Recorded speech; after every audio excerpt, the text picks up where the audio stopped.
idea the amount of ignorant mess we're about to get into right now.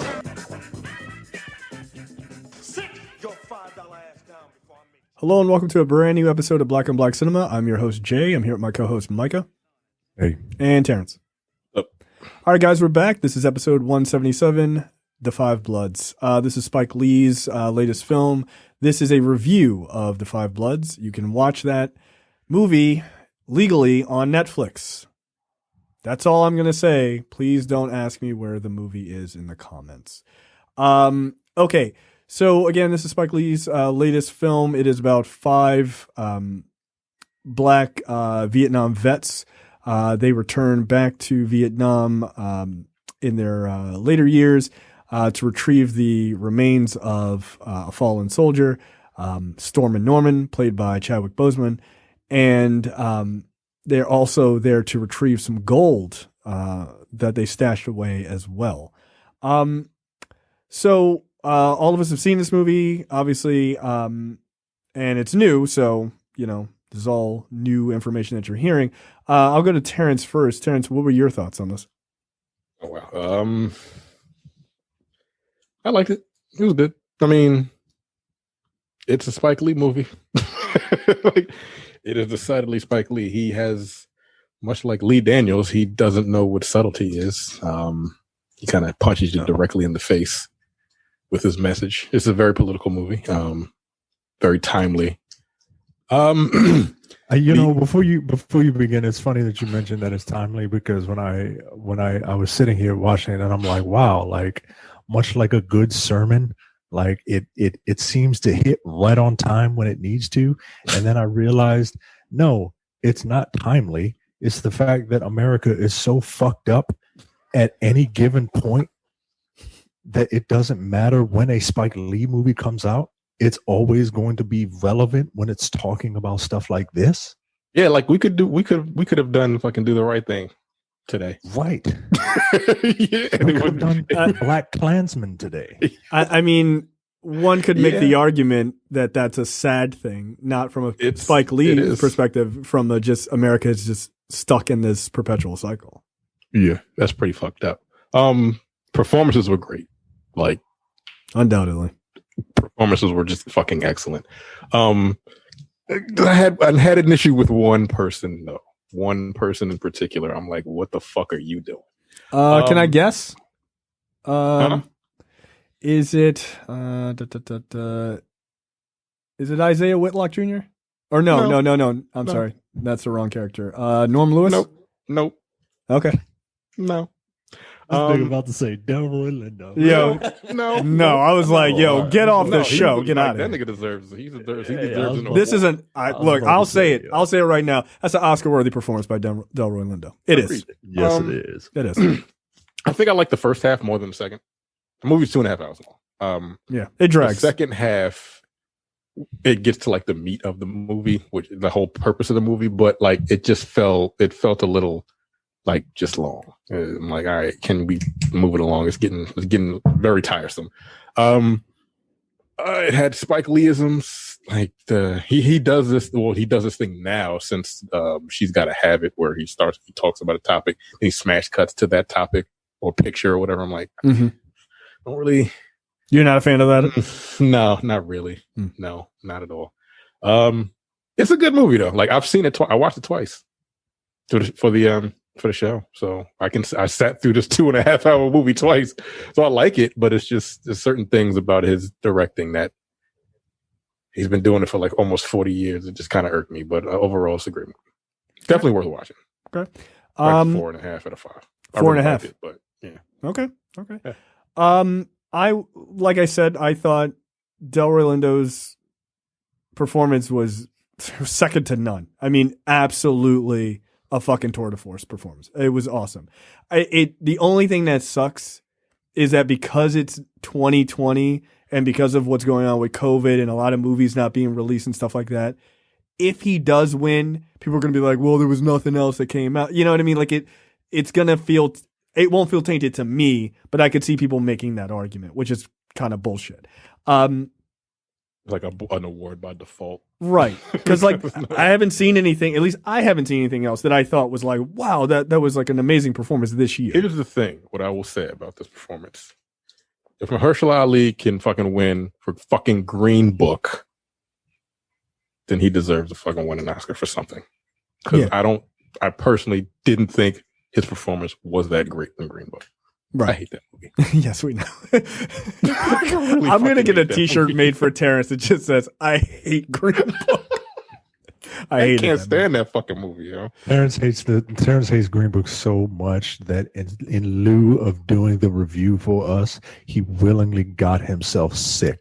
Yeah. That's how bad he does not like this movie. He was willing to risk COVID. He was like, cough in my face. He's just screaming it in the streets. Oh God! But I just thought I thought his performance was stellar. I thought everybody was very good in it. I really enjoyed it. There are, like you said, Terrence, like you felt the first half was better than the second half. The first half of the movie, they felt like very divergent movies, right? Like almost on their own. And I liked both halves. The first half felt like one of my favorite things in movies when you can tell the cast and even you can even feel the director. You can feel them having fun making that. They were like four uncles at a fucking cookout, just playing fucking like dominoes. Right. It just felt so good to me. Like that chemistry was amazing. Like that whole scene where, and we'll obviously get to it. That scene where they're in the club and just the four of them are dancing. Like, nigga, they just were like, just go. Like, you know what I mean? Like there wasn't any level of direction there. Like the movie doesn't have a dolly shot, which is surprising. Oh, there's one. Is there? There's one at the end. Right. Oh, at the very end. Yeah. Okay. You're right. But that to me almost felt like more like the dolly shot of the movie, right? Like just the four of them just fucking having a good time. But it just felt like that. And you feel that right up until they find the gold. And then it splits off into this sort of second, much darker story. But it was I thought it was Apocalypse Now. I mean, there's a lot of reference to Apocalypse Now in this movie. Yeah. And it was just, I thought it was good. I thought the cinematography was good. I did have a problem with, there's one thing I had a problem with, and we'll talk about it. And you've mentioned this offline, Terrence. And I 100% agree with you. I just watched it for the first time last night. But we'll get there. But just it being shot actually in Vietnam and stuff, like just some of the shots were just incredible, like just really cool. It was just kind of dope to see these actors doing their thing. Like it was just fun. And it hasn't been, I mean, Black Klansman also had this, right? Where Spike Lee is able to actually, he has something to push against. So that's why he's got such a good message. And in the era of Trump, he has it. Boy, did he not have that in the era of Obama. He just did not have it. Like he just didn't. Like Chirac. Right. Like he just couldn't find like what he wanted to push against. Now he's like, nigga, this nigga's a villain. Like that's like Spike's whole career is based on hating Italian New Yorkers, obviously. But then in the era of Trump, he really can push it. And he did in this one as well. So I loved it. I agree with you. I think it's a 4.5 out of 5. Micah. This is I watched it twice. This is a great movie. This is 5 out of 5 for me. I love it. The one thing that I have a problem with is so minor and nitpicky. Fuck it. I don't like where the dolly shot is.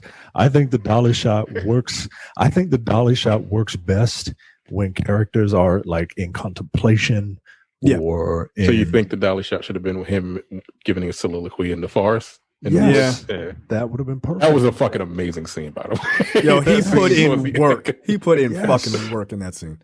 Like he was, Delroy Lindo was acting his fucking ass off in this movie, and look, like you said, it's Spike Lee, right? It's like fucking message, bitch. Bam! It just fucking punches you right in the face, right? There are certain directors that I will accept that from, and Spike Lee's one of them. And it's not like he hasn't been doing it his whole career, right? Yeah. So it's like with him, it's like you either like it or you don't. Yeah. Right. There's no middle And ground. Sometimes hit or miss. This one, he knocks it out of the park on this one. yeah, he hit it, man. He hit it. Look, this is I hate long movies, and I'm not a fan of period like war movies.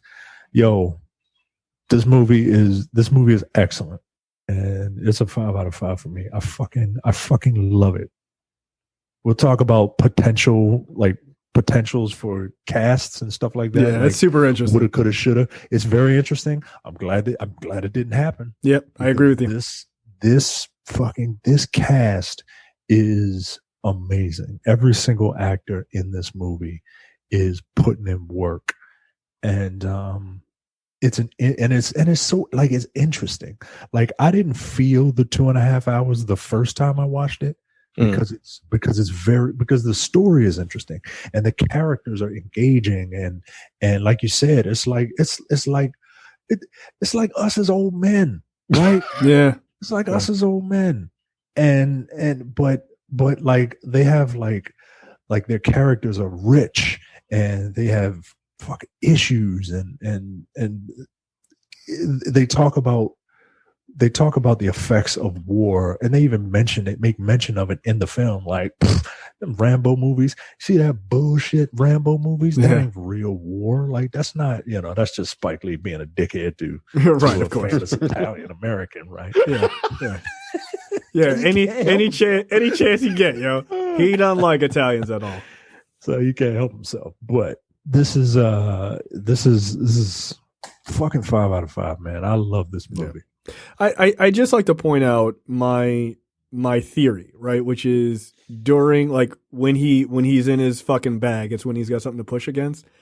During the Obama era, right, from 2008 to 2016, he made Miracle on St. Anna. Did not do well. It's an okay movie. It okay. Didn't do well. It wasn't that bad though. I think it's okay. Like not bad. Red Hook Summer, no. I don't even know what the fuck that is. Yeah, most people don't. Exactly. Old Boy. I didn't hate it. It's fine. I thought the ending was a little okay. We get it. Like the original ending was bad enough. We get it. The Sweet Blood of Jesus, which I heard is horrible. And then Chirac. No, that was bad. Real bad. We've reviewed that. You can go back and listen. It was horrible. And now 2018 Black Klansman, and now The Five Bloods, and he's 2 for 2.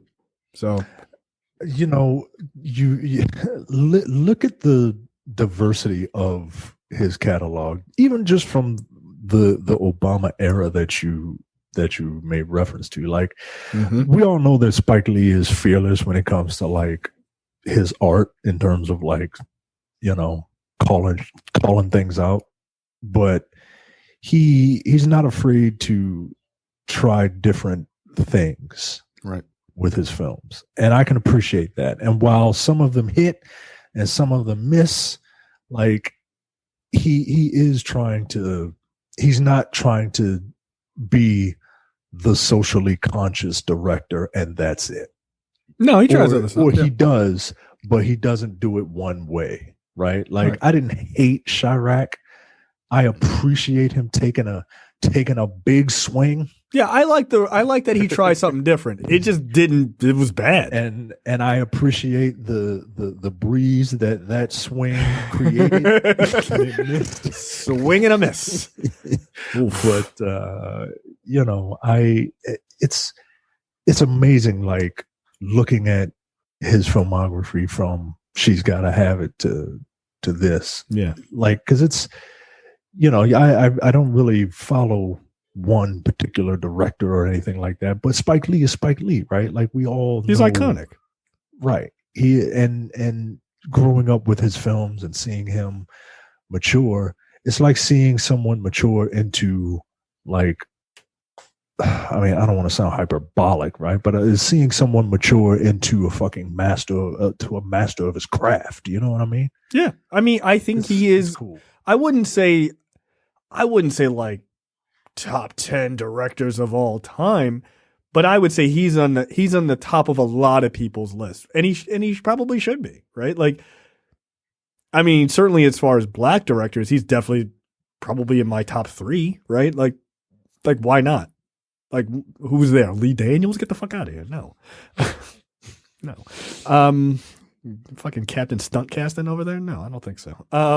So yeah, it is just interesting. I'm just like looking at his filmography through the years, like, and just trying to line them up with what I knew sort of politically is going on. Like, you really can see it where he's just like, wait the fuck a minute, I don't like any of this shit that's happening on the news. And he's like, I got a movie idea. And then he rushes to make something and it speaks directly to it. So it's kind of interesting.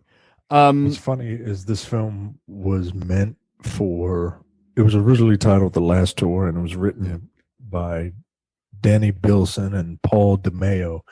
And it was about 4 aging white veterans going back to Vietnam.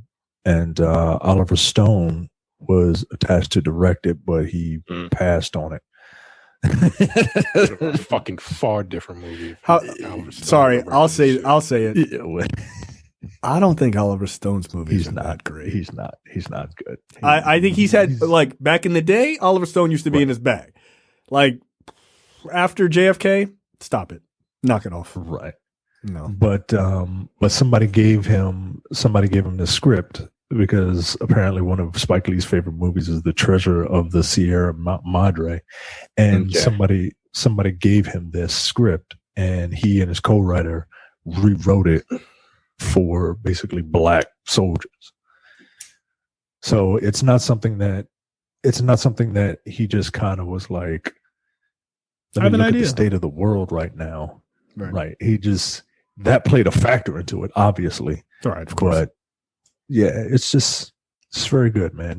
I say all that just to be like, this could have been a very different fucking movie. Oh shit, no shit. I guarantee goddamn to you, nope. Do you think Oliver Stone would have really dealt with any of this? No, not at all. All right, let's get into it. Do you want to talk about the potential casting, or do you want to get to that later? We can do that now. Yeah, I don't know anything about them. Oh, really? No, I didn't. Go ahead, Marco. You're the behind the scenes guy. Let me see here. So Giancarlo Esposito was interviewed, and he said that Sam Jackson, Denzel Washington, and John David Washington. Oh, I didn't see Denzel Washington. I didn't see that. Yes. I just saw John David Washington. That's interesting. Yes, him, Giancarlo Esposito, Sam Jackson, Denzel Washington, and John David Washington were supposed to be in the film as the characters, but they had scheduling conflicts, so they couldn't do it. Now, on the one hand, those guys are Spike Lee staples. And well, hold on a second, because the Wikipedia says it was supposed to be Sam Jackson, Giancarlo Esposito, Don Cheadle, and John David Washington. I pulled mine from IMDb. I mean, here's the thing: any of those would have been insane. Like, that's an insane cast, right? Yeah, Jesus. But does it feel like? I feel like that's almost too much star power. Like, yeah, like the thing is, very, very distracting. Who would have been who? You got to give Delroy Lindo to Sam Jackson. Denzel and Delroy Lindo, those would have been the two characters. John David Washington would have been his son, obviously, right? Right. And then, okay. What's his name? Giancarlo Esposito would have been, what's his name? The dude from The Wire, his character. Yes, that's what I'm thinking. Yeah, he would have been Clark Peters. Yeah. And Sam Jackson would have been Isaiah Whitlock. Yeah, that makes sense. Yeah, that makes. Although I been the tall nigga then. The other tall dude that got his fucking legs blown off. Don Cheadle. That's not funny. Why not? Don Cheadle. Fuck it. But the thing is, I could also like They're Denzel varying ages, first of all. Right. But Denzel Washington, that age range would have been all over the fucking place. Right. Denzel Washington would have crushed that role of Delroy Lindo. He would have crushed it, right? Like, of course. But also at the same time, Sam Jackson would have crushed that role too. Like, that sort of driven into madness kind of thing. I don't know, man. I think he'd have fucking tore it up. No, I think you're confusing Sam Jackson just yelling with that descent into madness. I don't see Sam Jackson doing that role. No, he did an indie film a while back that was just like Snakes on a Plane doesn't count, Jay. Yes, the bottle film Snakes on a Plane. No, he did a film. Oh, I'm trying to see if I can find Go it. through his IMDb to watch all like 700 movies. I know. Good It's luck, nigga. Right. We'll be here for a couple hours. look. I'll name it like hour 2 into this episode, but it was a couple years ago. Something like something Express or something. It's just a bottle film, and it's just a conversation between him and another guy. Like, I don't know, man. Like, I feel like people don't give him enough credit because he's always playing sort of like wild characters at this point. Like, he's done some pretty amazing dramatic roles. I think he could carry it.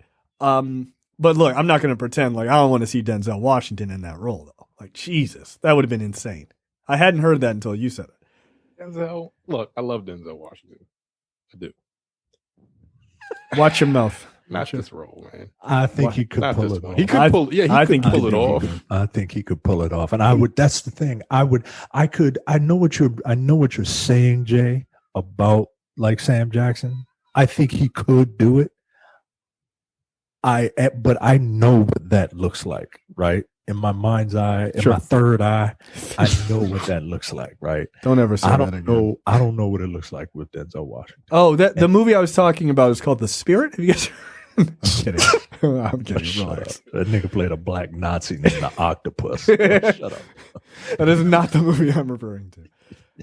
I'll have to see if I can find it. It was a really small film.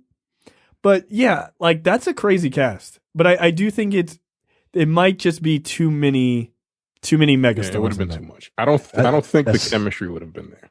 That's stunt casting too. It is that feels stunt like casting. stunt casting. Well, either way, I love the cast in this one.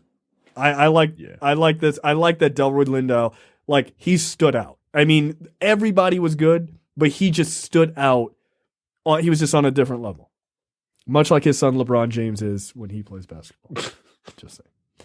All right, let's get into it. The movie starts out with all of these clips, like actual clips from the Vietnam era. I mean, it's got Angela Davis. It's got clips of the Kent State shooting, 1970.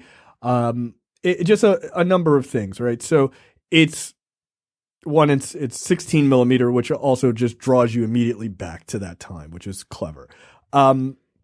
And there was a whole thing about Spike Lee demanding all the flashback scenes actually be shot in 16 millimeter, and Netflix didn't want to do it because it's expensive and aspect ratio kind of things. But I thought he handled it well, like those like fading scenes where then they would move it. I thought it was beautiful. Yeah. Again, not subtle, but No. but the effect really worked on me. Yeah. Like he's got 3 different aspect ratios in this movie, and it works. Yeah, I didn't have a problem with it. But it was a clever idea because there's no reason why you couldn't have just done it normally, right, in digital, and then just made the effects look old, so to speak. Right. Just throw a filter on it. But he was, somebody had talked to him about it, and he was like, "That's a good ass idea. I'm going to do that." So then it switches to modern day. The aspect ratio changes, and we meet these former friends who were U.S. Army soldiers: Paul, Otis, Eddie, and Melvin. Paul, played by Delroy Lindo. David, played by Jonathan Majors. Otis, played by Clark Peters, and Norm Lewis is Eddie, and we'll meet Melvin later. So they're hanging out in the lobby of this hotel. That one dude is pigeon-toed as a motherfucker, which is just hilarious to me. Yeah, I was like, what the fuck? Yeah. My wife was like, what's wrong with him? He got rickets? What happened He's to him? pigeon-toed like Neil from high school. Oh, god damn. You just throw niggas' names all the way out there. You ain't shit. I didn't say his last name. Yet. No, I like Neil. He's all right. Yeah, he's a decent dude. Anyway, so they all meet up. And again, this is just like 4 best friends meeting up. And you just kind of get the impression, like that chemistry that Terrence was talking about is there. And it's just excellent. Like, it's like those Sam or not, what's his name? Adam Sandler movies where it's just him, Chris Rock, and all of it, where they just all go on vacation together and they're like, yeah, let's film a movie. Like, y'all niggas are just friends. Like, you're just hanging out. But that's what this felt like, except they're in fucking Vietnam. And of course, what really stands out in that scene is that Paul, played by Delroy Lindo, is like, he's still very much decked out in like Vietnam vet hat. Like he holds being a Vietnam vet like very close to him. You know, like you see people like older guys out in the street and they're still rocking the vet hat and stuff like that. It means a lot to them. It's a big part of who they are, like how they define themselves, right? And that is clear for him, considering that it is the exact opposite for everybody else. They're just dressed in regular clothes. So they meet up and they're like, all right, cool, we're gonna go to this restaurant, and this is where you just get this scene of these niggas just dancing, having just a blast. And I would have been fine with the dollar shop being this, by the way, but I would agree with you that it does make sense for it to be that later scene. Yeah, the dude from The Wire, I forget his name, Isaiah Whitlock, I think. But two people from The Wire. Yeah, it's Clark two Peters people and from The Wire. Isaiah Whitlock. Yeah, like that dude is just having a fucking blast this whole time. I mean, Sam Jackson probably would have done well in that sort of just comedic role. Like, Yeah, he's the guy who's like shit, like shit, Negro. That's all you had to say. Like, I mean, you're not wrong. You're not wrong. He would be able to pull that off. I think. Yeah. I mean, it's kind of funny because I would almost sit and watch this exact movie with that cast right now. Like, just to 'cause see. I'm just curious to see what I'm curious to see what it looks like, but this cast is perfectly fine for me. Yeah. Like, the thing is, there's nothing left off of this cast, right? Like, they're so good. You're not like, I wish they had somebody else. Like, no, they were all good. So then we've got, we're sitting down there. The four guys are sitting down, and Paul shows the other guys his or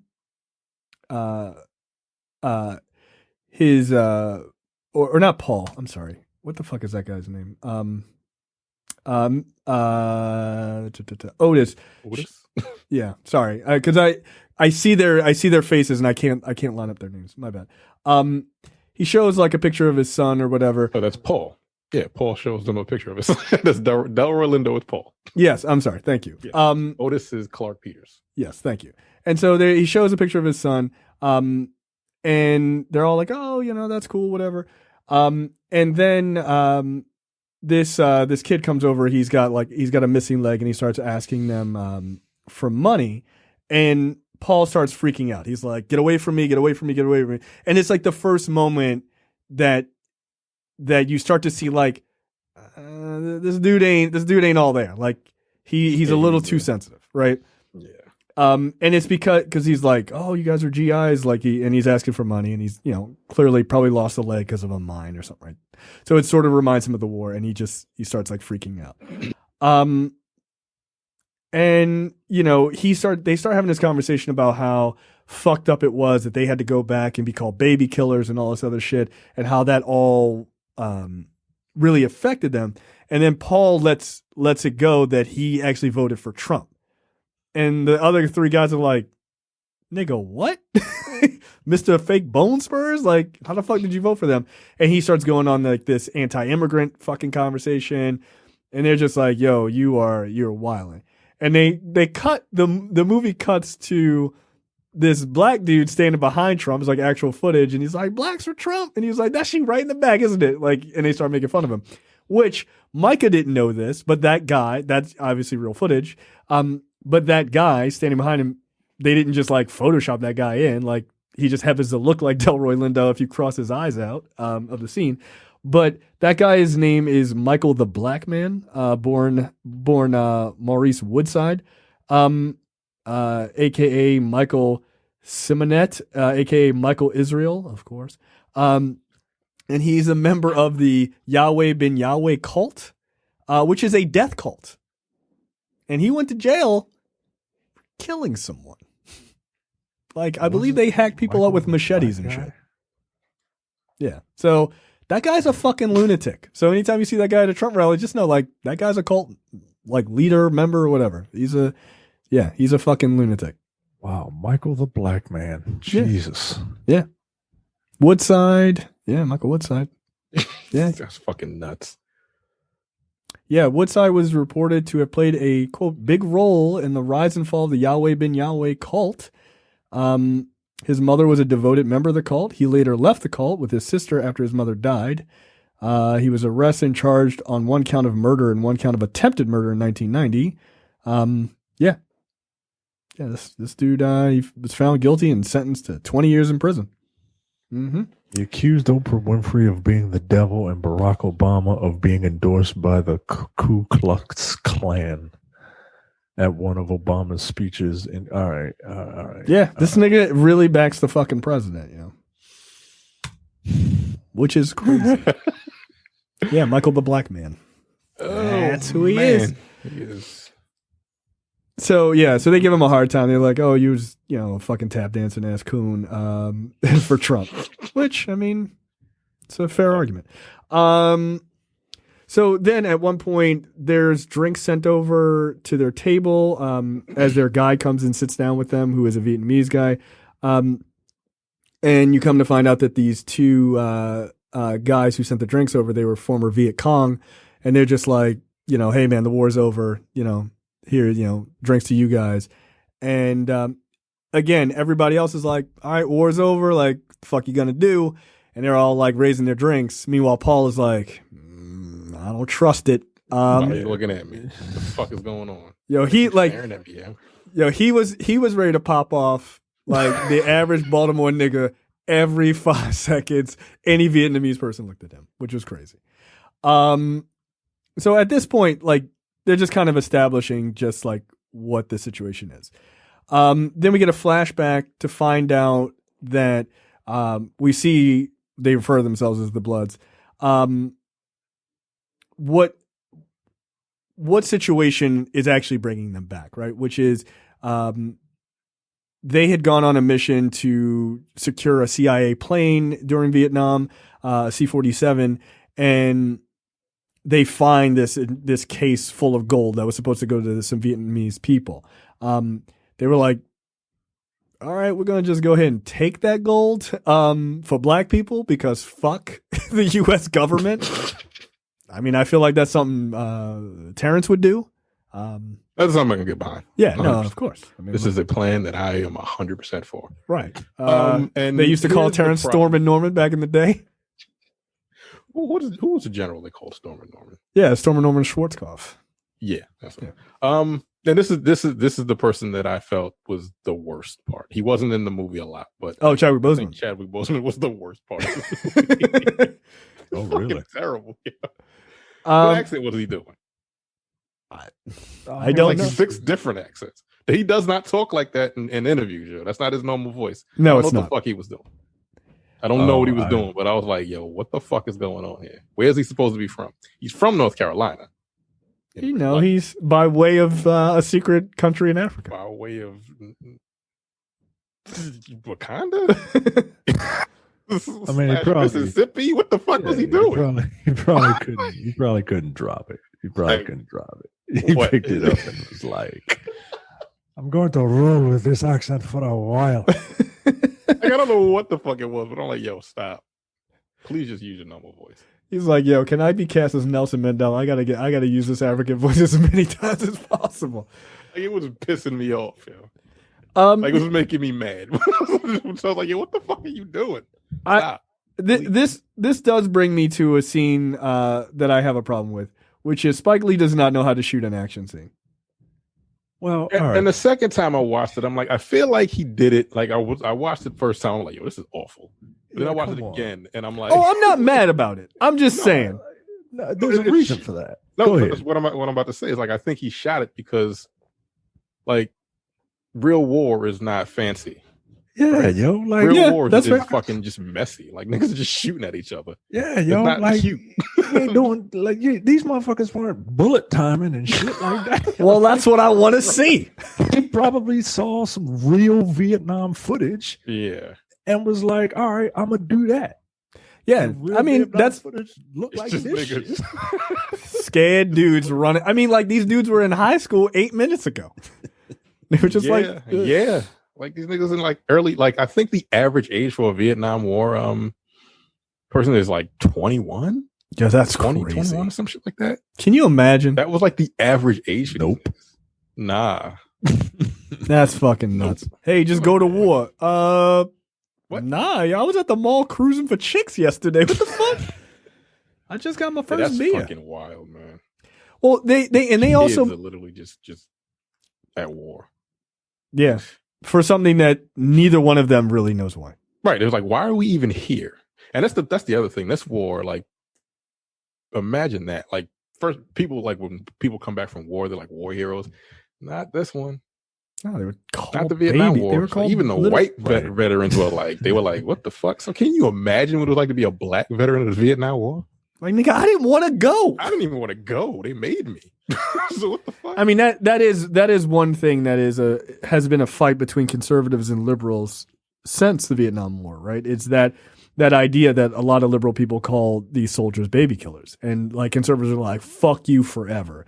And I'm like, I mean, I kind of get that. If you were a vet or you were tied to a vet in some way, like, I get it. Like, they didn't want to go to this shit. Right. I mean, I think things are a little bit more complex than that, but I get that sort of like raw feeling about it. But yeah, like the scene is just, I mean, when it comes to action sequences, yeah, it's not fancy. And again, it's just very obvious he doesn't shoot action. I'm not mad about it. I don't dock the movie any points for it. It's just kind of interesting to know. I don't look after watching it twice, I'm like, all right, I get it. I But think it's like 100% deliberate. Chadwick Boseman is pissing me off. He was making. I'm just like, yo, what are you doing? Come on, please. He was just playing Catcher Freeman, right? Like he was just like, I don't know. He was playing like 7 different fucking black people. yeah, he was Martin. He was Malcolm. It was Catcher They Freeman. even see that. Yeah, right? like Yeah, he did it all. And think about it, like he was giving him history lessons. I'm like, all right, Spike, I get it. Nigga. God, Crispus Attucks, first black man to die in war. I'm like, yo, come on. But that's probably I get it, but like, good That's so Lord. funny. I understand, right? I understand. The first black man to die was a brother. Like, all right, yo, calm down. But like, Why are we young? but like at the same time, like this is their Captain America, right? Like it is right. alongside Captain America. Right. You know what I mean? Like, I get it. And they Right. make him out to be this very mythical figure because this is them remembering. Right, he's totally lionized. Right. Right. So Right. What? I get your. I trust me. I understand. No, that's but again, I don't take anything away from it, but I just found it fucking funny, dude. I'm like, Christ, dude. Christmas I'm about to addict. teach you these fucking history lessons. He's like, he told us Black History wasn't cool. I'm like, Nigga, what does that mean? Okay. okay. So he was a fucking teacher, brother, sister, mother, father. He was like, yo, I was crying one night because we were in war, and Stormy Norman came over there and breastfed me. It was amazing. He can do it all. Like, relax. So the other part to this, which is really kind of interesting, like that whole scene is, and they do this throughout the movie, is I like that they didn't use young actors to play them, like to tie their memory back to Nam. They just had the current day actors just playing their young selves, right? They only do the CGI moment to show you like what they look like younger in the very beginning and the very end. Yeah, that's what I'm glad. I'm glad they didn't CGI them. Yeah, that would have looked a mess. Nah, yo, come on. a couple of CGI photographs didn't look good. Yo, there's a CGI. There's the 2 CGI photographs of Delroy Lindo like at his son's house. I was like, these are not good. Oof. I was like, yo, you had a whole ass budget. Y'all niggas couldn't get anyone on the internet to do this. I don't know what they did with Isaiah Whitlock's picture at the end of the movie. But I'm like, who the fuck is that? just totally washed out. It's very odd. So the 4 men are walking down the streets after dinner. The 4 men are walking down the streets with their guide. And he's like, look, I'll meet up with you guys tomorrow, and we'll kind of go through everything. And he's asking them about like their experiences, like, oh, which infantry were you in? And he starts asking Paul, like, how many tours did you do and stuff like that. And Paul says he did 3. And just the whole time, if you watch the scenes, Delroy Lindo's performance is so fucking good because he don't trust nobody. He don't trust nobody who is not black and of the group he already knew in the fucking 70s. Because he don't trust them either. No, he doesn't. Right. Yeah, you're right. He doesn't. Because I'm just having the scene on in the background, like he's even looking at the guy, like he's just looking at this nigga like, I don't trust him. I mean, he uses the G word at a number of times. I'm like, don't do that. But like, he just has this disdain for this country that he is in, like to his core, because it fucked him up so bad. And you find out why later, but and for obvious reasons too. At a certain point, Clark Peters' character Otis, he bounces. He's like, look, I got something I got to take care of, right? And everybody's like, "The fuck is he going?"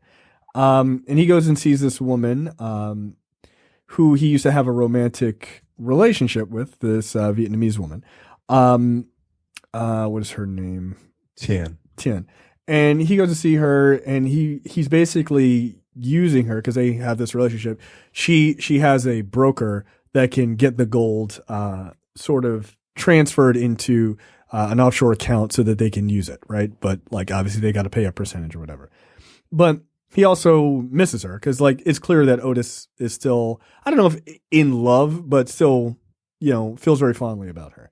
And while they're there, this very obvious half Vietnamese, half black woman walks in, and I'm like, so that's his kid, right? Like, right. Like come on, guys. We get it. And, I mean, he hung on to that shot a little too long, but he was like, "What? I like how she was just like, "Is that my dad?" Yeah, girl, come on now, knock it off. Y'all got the same blowout. Apparently, the movie shows a half very Vietnamese, attractive, half black adult woman born to a prostitute during the Vietnam War era. This would be impossible. After the fall of Saigon in 1975, the communist forces killed all children of prostitutes and some non-prostitutes on belief they were children of the former enemy. Jesus. A child/baby with dark skin would have been an obvious target and would have been impossible to survive to adulthood. Wow. After what year? 75? Yeah. Jesus. Well, here the last tour was 71. So they would have just killed her? I guess. I don't know. I'm just reading what's on Wikipedia. I mean, what's on IMDb. Take it with a grain of salt. Wow, that is a horrible bit of facts, my nigga. Like, that's really horrible. God damn.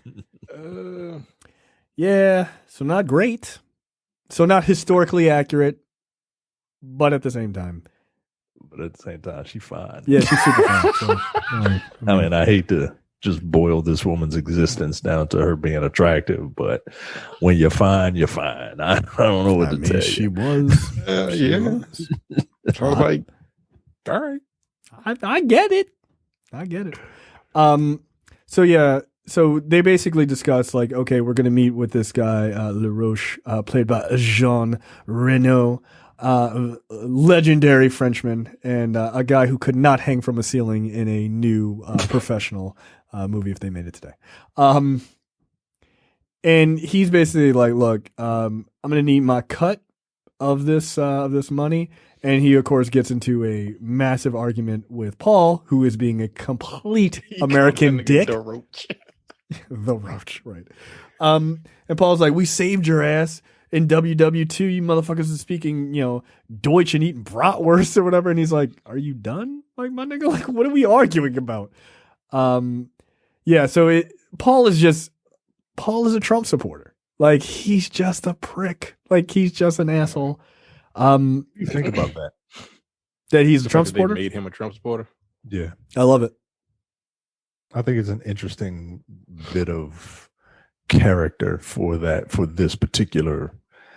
It's an interesting character trait for this character because it's one, you don't see too many those people get some sort of representation. Good. It's not. He's not. And when you do see it, they're usually like buffoons. But I can totally see. Terrence looks up like, well, I mean, I didn't say that wasn't accurate. I'm saying this is inaccurate. Him being a Trump supporter. No, I think this is very accurate. No, he's I'm about to get to that because of the things that he's seen, and now he's such a huge fucking bigot, a racist and shit. Like, yeah, I don't know. You don't see characters like this.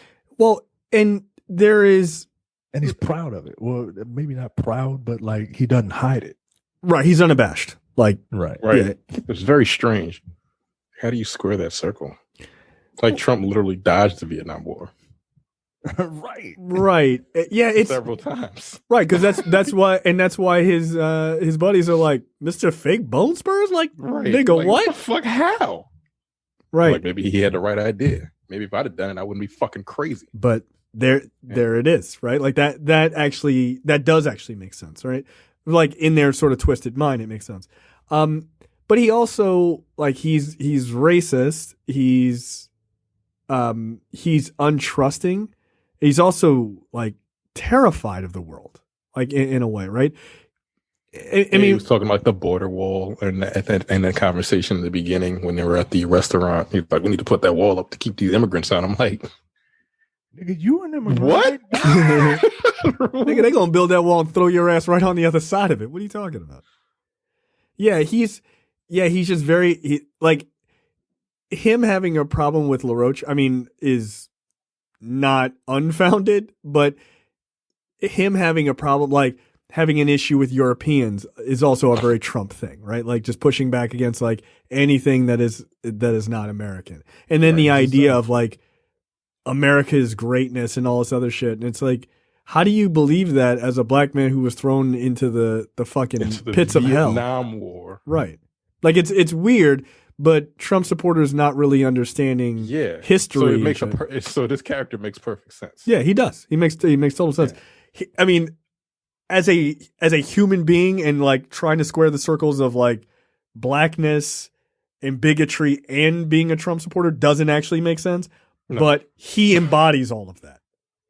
So I'm actually in the middle of a conversation, I guess you could call it, with 2 black Trump supporters on Twitter right now. Those people are fucking retarded. They're retarded. Why? I don't know. I think I called this woman dumb, and then she was like, I'm going to talk to you. And I was like, I don't really want to. I just wanted to call you dumb and move on. Why you engage with those people? I really don't. Well, sometimes you just want to like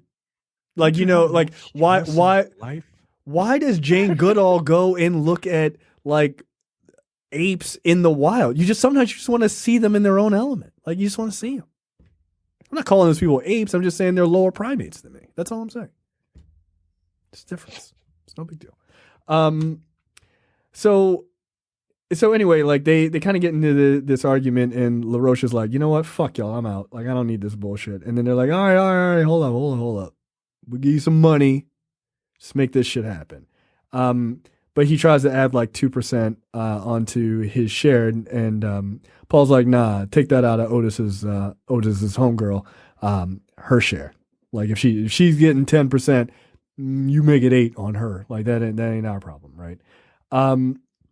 So then we cut back to the war where we see Storm and Norman giving another history lesson.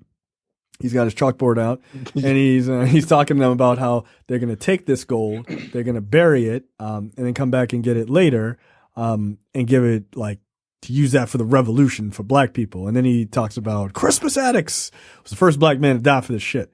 We've been his best Denzel impression. Yes, it's like not necessarily like voice wise, but like mannerisms. I'm like, again, he was all over the fucking place. Yeah. It's weird. You know? Like, yeah. What is this? You bothered me. Like it turns out like Chadwick Boseman's like, he's fine. He's fine. He's not a great actor. Toward the force. Yeah. Yeah. He just had some good roles, but like overall, when he's not acting like someone else, Right. Yeah. when he has doesn't have- when he has to be a character that's not historical, Yeah. like when he's got what is this? he's very good at studying for a test. He's like Batman. You give Batman prep time, he can do anything. Right. You catch Batman off guard, and he's like, Oh shit, son! Christmas addicts. "Christmas addicts died for this." You're like, what the fuck? Like, I'm just gonna hit you with a crowbar. Like, yo, you in the wrong movie. It's so bizarre. Yeah, I feel like maybe his characters have to have a lot of heavy background for him to really dig into them, and maybe that's just all it is. Like, because his character doesn't have a lot of heavy background. He's barely in the movie, right? Right. I mean, he's sort of a linchpin in some aspects, but yeah, he's just like a fugazi. He's one of the MacGuffins in the movie, right? Yeah, right. He's driving the plot. That's the mental plot of one character, sure. Yeah. Right off a fucking cliff. So they're like, all right, cool. They come to a deal, and the guys are like, all right, we're gonna go get this gold. Paul goes back to his hotel room, and his son is there. And he's like, look, man, I hacked your email, my nigga, because like you ain't even try to hide this shit. Yeah, password is 1234. What the fuck? And so he's like, look, I'm concerned about you. I saw the emails between you and the guys, and I'm here to make sure you're okay. Also, I'ma need a share. I'd have been like, yo, if you don't get your young ass on a plane and go the fuck home, fuck out of here. Take your ass back and be the last black man in San Francisco. That's right. He was. Yeah, he was better in this. Yeah, he was. I did like him in this, and he's also going to be. It's him and. He's in that Lovecraft. Yeah, Lovecraft Country. Yeah, like after seeing this, I was like, okay, all right. Like he had some. I thought some pretty good moments in this. So he's like, look, I'm gonna need a share. Ain't no big deal. And so they had this great scene of him standing in front of the continental breakfast. What is so weird? It's such a Spike Lee thing. It was, but it's like the idea of how they shot it, where it's like they're on different levels, so the old dudes are like yelling at him. They're like adults. Yeah, right, he's like a small child. Like... He's just drinking his orange juice. And they're like, you are a buck private in this outfit. You do what we say, period. I don't hear shit out of you. They were like, what if we throw his ass off the balcony? He's like, I'm taking some of you OGs with me. Like, fuck out of here. Like, I might be young. I ain't no bitch. And I'll beat the brakes off all y'all, man. Get out of here. You niggas are pushing 70. I'm literally half your age and twice your size. Get the fuck out of here. Except for you, Dad. Yeah, you crazy. Yeah, nah, yo, put a bullet in my ass. You fine. Nah, yo, Delroy Lindo doesn't look like he'd be too easily handled. Even at his age now, I'm like, I'm good. You don't want the chicken? You don't need to buy the chicken. I get it, nigga. Just calm down. So they make their way onto a riverboat, and right before then, Otis is standing there talking to Tien, and she's like, "Look, you don't know what's gonna happen when you get out there when y'all niggas find this gold. Take this gun just in case shit pop off. Smart move. Ultimately, maybe not as smart, but look, if you're gonna have a bag with a gun in it, maybe keep that shit a little closer to you when you're sleeping. That's just all I'm saying.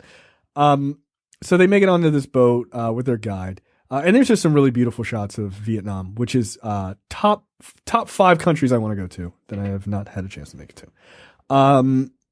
Where are places that you guys want to visit? That I haven't been. Yeah, that you haven't been. Japan. Okay. Basically anywhere east, right? Like I've seen Europe and anywhere east and a couple places in Africa. Like I'm not one of those people that's like, we got to go to Africa, but Africa's far. I mean, like T-Boz really does make a point. I would argue Japan is further, but okay. Maybe it depends on which direction you fly. Well, the Earth is flat, so you just fucking just drive a car right over it. But I wouldn't mind going to certain countries in Africa. And yeah, anywhere east, like Japan. If I had to go to one place east, I would want to go to Japan. And I had a layover in Japan. It was an airport. I have no desire to see anything, Russia related, Bulgaria, anything with Stan at the end of it. I don't really care to go. Bulgaria. Yo, we wildin' in Bulgaria, my nigga. I would like to see India, but at the same time, maybe not. It's not high up on my list. It kind of has to be for me. Yeah, well, a family there. Yeah, you going? Yeah, I do want to go. You tell me where to go. But yeah, I don't know. Like I want to go places where culture is 100% completely different, right? Like that's like Europe is great, but like Europe is just like fancy US, right? Yeah, like, niggas just have suits, right? It's real cool, but I've been to Canada. America's hat. Yeah, but Canada's anywhere east or southeast. Terrence, you want to go to the motherland? No, not really. I don't like bugs. I want to go anywhere where there's a bunch of bugs. I think you're fucked, man. I think you got to stay here. like where you want to go? Detroit, Minneapolis. No, I've never really been like super excited to go to a specific place. Very boring. Yeah, you're pretty boring. Yeah, I am. I don't know. Well, fuck it. Maybe we need to have a war in Vietnam again and send Terrence's ass a first class free military ticket. Then you can go back when you're 55. Yeah, I don't know. I would say Japan, but them niggas is weird. No, but I feel like that they're my kind of weird though. No thanks. I don't know.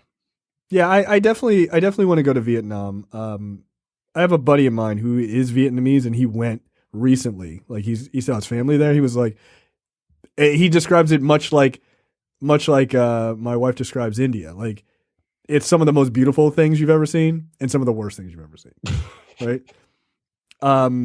But yeah, Vietnam is definitely there. Japan is definitely there. Like I see like international house hunters and shit. And I'm like, oh, this is really nice place to visit, but I damn sure do not want to live here. Yeah, there's certain places I'm like, no. Like my wife got to go to Kenya for a number of weeks. I would love to go, but I don't want to live in Kenya. I just want to visit Kenya. Right. Yeah, I like South Africa. I would definitely want to go to. Egypt, probably for a layover. Just want to see the pyramids, and then I'm like, all right. Yeah, I want to see the wonders of the world. Yeah, but I'm married to who I'm married to, so there's got to be a beach involved. Y'all niggas going to the Caribbean, right? And I don't want to, they got beaches in Japan. Nice, but good. Yeah, we could be the tallest people there. Shit, nigga, I'll be the tallest person there. Y'all motherfuckers will be a phenomenon. Like if we go to Africa, it'll probably be like Seychelles. Like the little islands. Don't go to Seychelles Islands. Are you planning a Russian plot? Like, what the fuck? Don't go there. Only rich white people go to Seychelles. Get out of here. So they're on the riverboat. And there's a funny scene where there's like an electrical cord, or like a phone line maybe or something, and someone is throwing some Jordans. And Paul's son is like desperately trying to get them, and he's all fucking pissed because he missed them. It's like, damn, I could have had them. And it's kind of cool. Like at one point, they're just sort of filming each other, and it just sort of gives this almost like just a bunch of guys just having a good time and just going to Vietnam. Like I don't know if these guys have ever been to Vietnam in real life, but they seem like they're just having a blast going, which would probably be pretty dope. Especially going on somebody else's dime. I mean, that's how I look at it. So so at this point they finally make it. We get another flashback, by the way, of another like military conflict between the Five Bloods and just some Viet Cong. The only thing of note in this scene that's really fucked up is that the translation of the Viet Cong, they're just like talking about their wives and shit. Like they're just, the guy's like, yeah, my wife put a scarf in my backpack, and like they're just talking. Like it's the first time I've ever seen anything where they sort of humanize the Viet Cong. Yeah. Which I thought was important. I'm like, yeah, he completely did it on purpose because they're just regular people at war, and just like these gun guys. them down. Like Jesus Christ. Yeah, like these guys aren't like, we need to kill Americans. Like, wow. It feels fucked up from an American perspective. It actually feels wrong. This is, it's very odd to hear, and of course, this is what it would be called in Vietnam. They call it the American War, much like we call it the Vietnam War, right? Like, right. It's just because we are in this country, like it's like seeing the other side of it's like actually hearing the other side of the argument, like hearing the internal thought processes of someone you're debating. And, right. To them, we are the enemy, and Americans, until very recently, aren't used to that. Yeah. Yeah. I found that to just be incredibly, like poetic in a way, right? To make you realize how shitty we appear in that moment, right? And the Five Bloods, they don't know what they're saying. All they hear is just fucking Vietnamese. So they're just like, they're probably like, oh, let's kill Americans, or let's stab fucking American babies, whatever fucking bullshit they believe. And it's just like these guys were like, yeah, I kissed my girlfriend goodbye this morning. It was, like she's a lovely person, and then they just fucking shot them in the head. Which, like, the American perspective, if you reverse that, you could be like, these fucking evil Viet Cong, they were just fucking hanging out with their friends. But it's the same thing. Just the perspective is just different. Then we cut to a scene of the guys finding out, listening to the radio, Vietnamese radio, that is very much aimed at fucking with black troops, about how, like, you're 11% of the population in the U.S., but you're 35% of the soldiers in Vietnam, which is a really wild statistic, which I imagine they didn't just say that off the cuff. That's probably accurate. It was, yeah. I watched something. Yeah. I watched a bunch of, like, I saw something with a bunch of Vietnam facts, deaths and, like, percentages of the soldiers. Yeah, it is accurate. Jesus. Like 58,000 people died in the Vietnam War. Yeah. Or injured. Something like that. Something like that. So this person, Hanoi, she was also fine. Yeah. She was in the movie. She is based off a real person. Yeah. And the North Vietnamese basically gave her scripts, like, you're going to read this. And so, yeah, I would have to imagine that all of it is true, right? Because the North Vietnamese government, they gave her these things and that's some good psychological warfare, to demoralize your fucking troops like that. not the first time it's happened in American history. Yeah. The Nazis did that shit too, right? Yeah. Yeah. They used to drop leaflets and be like, American GIs, the fuck you fighting us for? White men over there fucking up big time. Americans are like, I mean, you're not wrong, Hitler, but we're going to blow your ass up anyway. Because you a piece of shit too. Watchmen. Yeah, the Watchmen, right. Yeah. Mm-hmm. Yeah, they play on that whole thing. Yeah, that was absolutely true. So it's, actually that's like a real, like, linchpin of that entire series was that fucking letter in the beginning. Yeah, but like that idea, and that's a big part of what the movie deals with, that idea that these black men were thrown into, black boys, right? I mean, let's get real.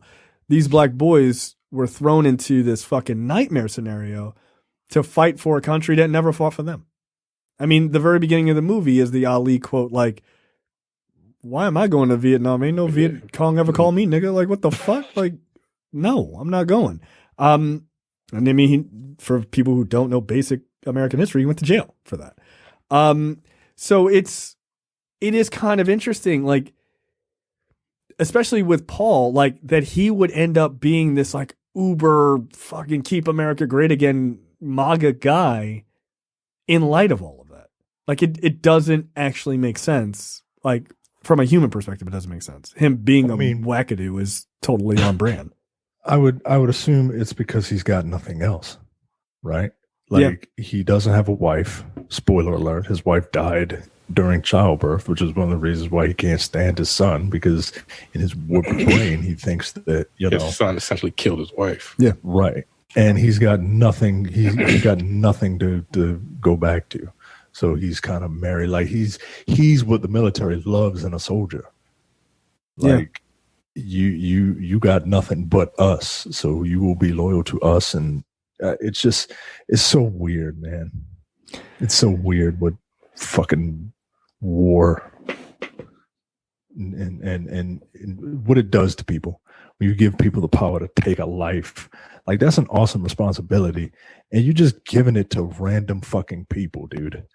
No, more importantly, you're giving it to kids. You're giving it to kids, right? You're giving it to kids. You're giving it to people who, and you're doing it right now with the fucking police. You know what I mean? Like and what's worse, you're not even like trying to train them, right? Like it's so fucking weird, man.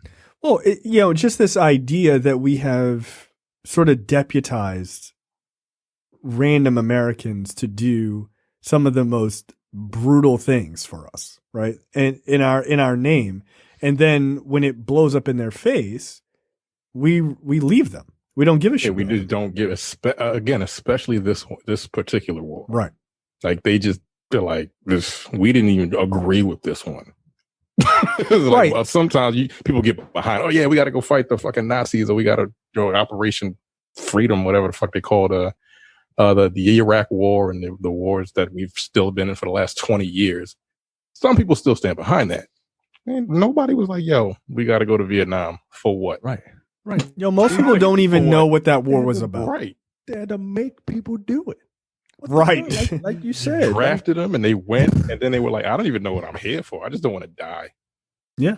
And then when they came back, people were like, fuck y'all. Like, yo, didn't give them any kind of mental health fucking volunteered to do. I was volunteered to do it, bitch. Right. Yeah. And that's the thing is, that's insane, man. Like the idea of the draft is crazy. Like it's crazy from the perspective, like, yeah. You sent him. I just went to fucking prison. Fuck you.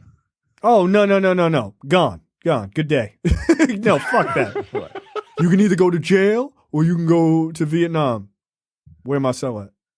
Like, right. I figure my odds are pretty good because there's got to be a bunch of cowards in there with me, nigga. We all want to fight. Like, we good.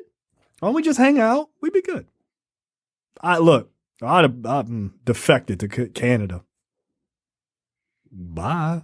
Nah, no. You going to go fight in Iraq? No, I'm not. No, I'm not fighting in any fucking draft war. Fuck that. No. In the words of Chris Rock, I'm not fighting if they drive a Russian tank down Flatbush Avenue. I'm not fighting. No. Hire someone to do that. War was 20 fucking years. Yeah. That's insane. 55 to 75. For what?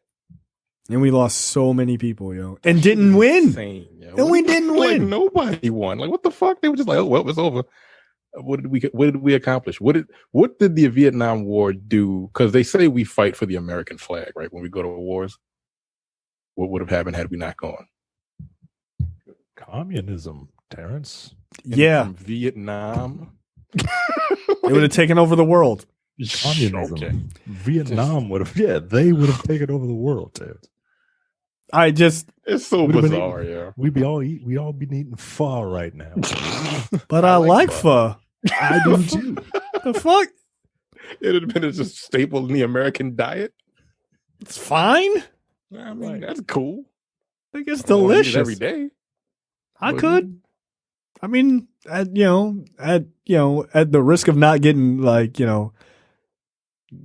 stabbed with a knife, yeah. Like, it's fine. Like, who cares? But I don't. Yeah, the Vietnam War was a completely senseless war. It just was, and we did it to stop communism. It's like, fuck is wrong with this country? Yeah. No. They don't. The best part is we did it to stop communism, yet we have a president who is just sucking the dick of Russia right now. Nigga, what? Like, what is the point? What is the point? Maybe if he went to the Vietnam War, he wouldn't be a fucking. Well, no, he definitely, we wouldn't have to worry about him because he would have gotten his fucking head blown off. Oops. Oh no. Rats. I don't know. He probably could have stood and just dodged the bullet by the way he fucking stands. Lean like fucking Michael Jackson Right. in a Smooth Criminal video. That's what he's doing, guys. Everyone knows that. Ugh. I hate that nigga. Just snap his fucking ankles under the weight. Pow! Ow! Shit! My bone spurs. Like, nah, fuck that dude, man. I just don't understand how you support a dude who dodged a draft and you in the military. How, yo? How? It's fucking crazy to me. Your brain can't work properly if you feel like it's just all right. We need to. Everybody needs to serve so they can protect this country. George This Bush, nigga, same thing. like, what's that? Didn't George Bush do the same thing? Yeah. Junior?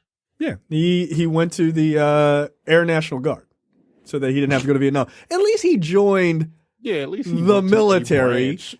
Right. Like he joined a branch. He was like, yeah, I ain't fighting you. No. I ain't going over there. See, that would have been my move. They drafting niggas. I've been like, joining the Air Force. Nope. Either run, go to jail, or join Coast Guard. Like, yo, I'm not getting drafted into the fucking army. Fuck that. No. They had Operation Get Behind the Darkies for fucking 20 years. Get out of here. No. Just throwing niggas to fucking wolves. No, absolutely not. The Five Bloods are they're introduced to or they're told about the fact that Martin Luther King was assassinated by Hanoi Hannah over the radio, and we see some like actual footage of the funeral and stuff like that. There's like Harry Belafonte sitting next to Coretta Scott King at one point, which is a really powerful image. And so the guys are just like they're just freaking out, like they're ready to like they're literally like we need to go kill some white people. Like I get it.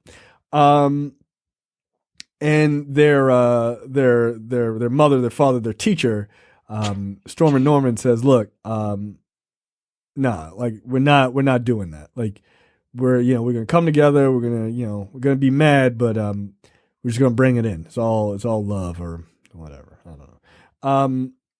So then we get back to reality. They make a stop in this like floating market, which is just a really beautiful scene, by the way.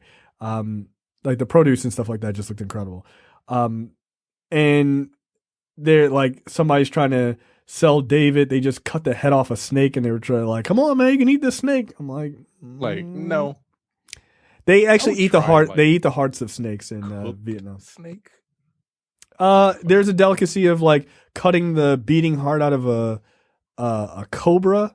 Saw on a No Reservations episode, and they eat it raw. Like that's like a sign of like virility or some shit. I'm like, no. Okay. I think they were just fucking with Anthony Bourdain. Oh, he ain't do it. He's like, He was like, you can do that. Like, nah. But that's an Andrew Zimmern thing. oh, he'd have done it. Fuck, 100%. Just ate the whole snake. He was like, don't even kill it. I got it. Like that dude's stomach is a fucking black, endless black hole. So there's a scene of this guy like, hey, you want to buy this chicken to Paul? And Paul is like, This scene was wild. he was like, no, man. Like you can watch the cracks in his mind, right? Like it's like, I'm like, stop offering this black man chicken. Like this nigga's wilding. You can start wilding out. And the guy's like, oh, chicken. Yo, you look at Delroy Lindo's performance, right? He's like, yo, all due respect, bro. Nah. Like, nah. relax. Okay, nah. He's I like, don't nah. need it. He's like, yo. He's like, what the fuck? My nigga no means no in any language, right? Am I bugging? He's fucking doing the hand gestures. He's smiling like, hey, come get this motherfucker. Cause yo, If he had a 9mm in his pocket right there, he'd have pulled it out and blew that dude's head right the fuck off. 100%. This is some good shit, right? Because it's like you could see in his face and in his performance, like all of the different like emotions. You could feel that shit, right? Like you don't see him in a lot of combat and shit, like but you feel the effects that this war has taken on him, man. And his performance in this fucking movie is just out of this world, man. I've always found Delroy Lindo to be a good actor. I like him in everything. I always enjoy seeing him show up in anything, even the movie The Core, which was terrible. I liked him in it. Like I just do. I like him as an actor. But I don't know if it is him being able to just do what he does and just does such a great job, or if Spike Lee was able to pull this performance out of him. I don't know. But either way, those two were working in like expert fashion together for this character. Like it's just an incredible job from beginning to end. Yeah, I 100% attribute this not solely, but the majority of this performance to Delroy Lindo. I think he read the script. I think he absolutely got it. And it's all right there, man. Like he is outshining all of these actors, and they're very good actors. Like these guys aren't slouches, man. Like these guys they didn't put him with a bunch of shitty actors. Clark Peters is a fucking he's a theater actor. And he's always good. He's always good in anything he's in. I wish he was in more stuff though. He's a fucking great actor. Yeah, I don't see him in a lot. Yeah, he was like, I'm gonna be in The Wire. I'm just gonna chill.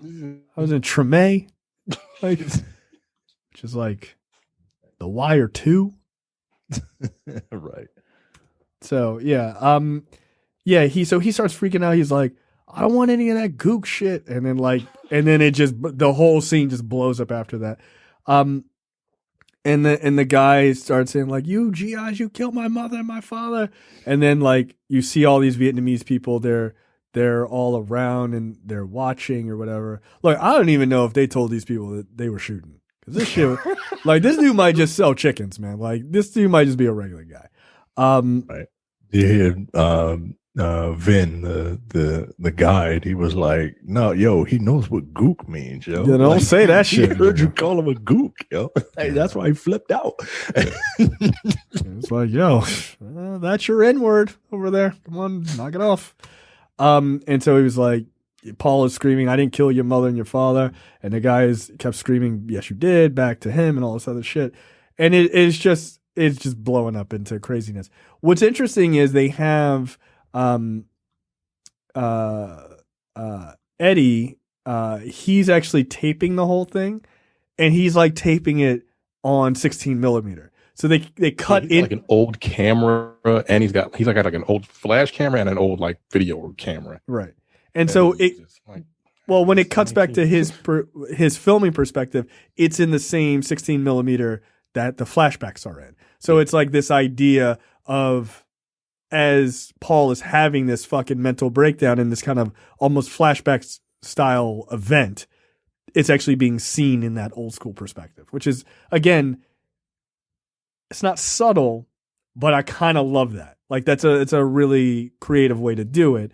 And it just works. It works for me. And it's just like, again, it's another crack in his fucking armor. They all calm Paul down.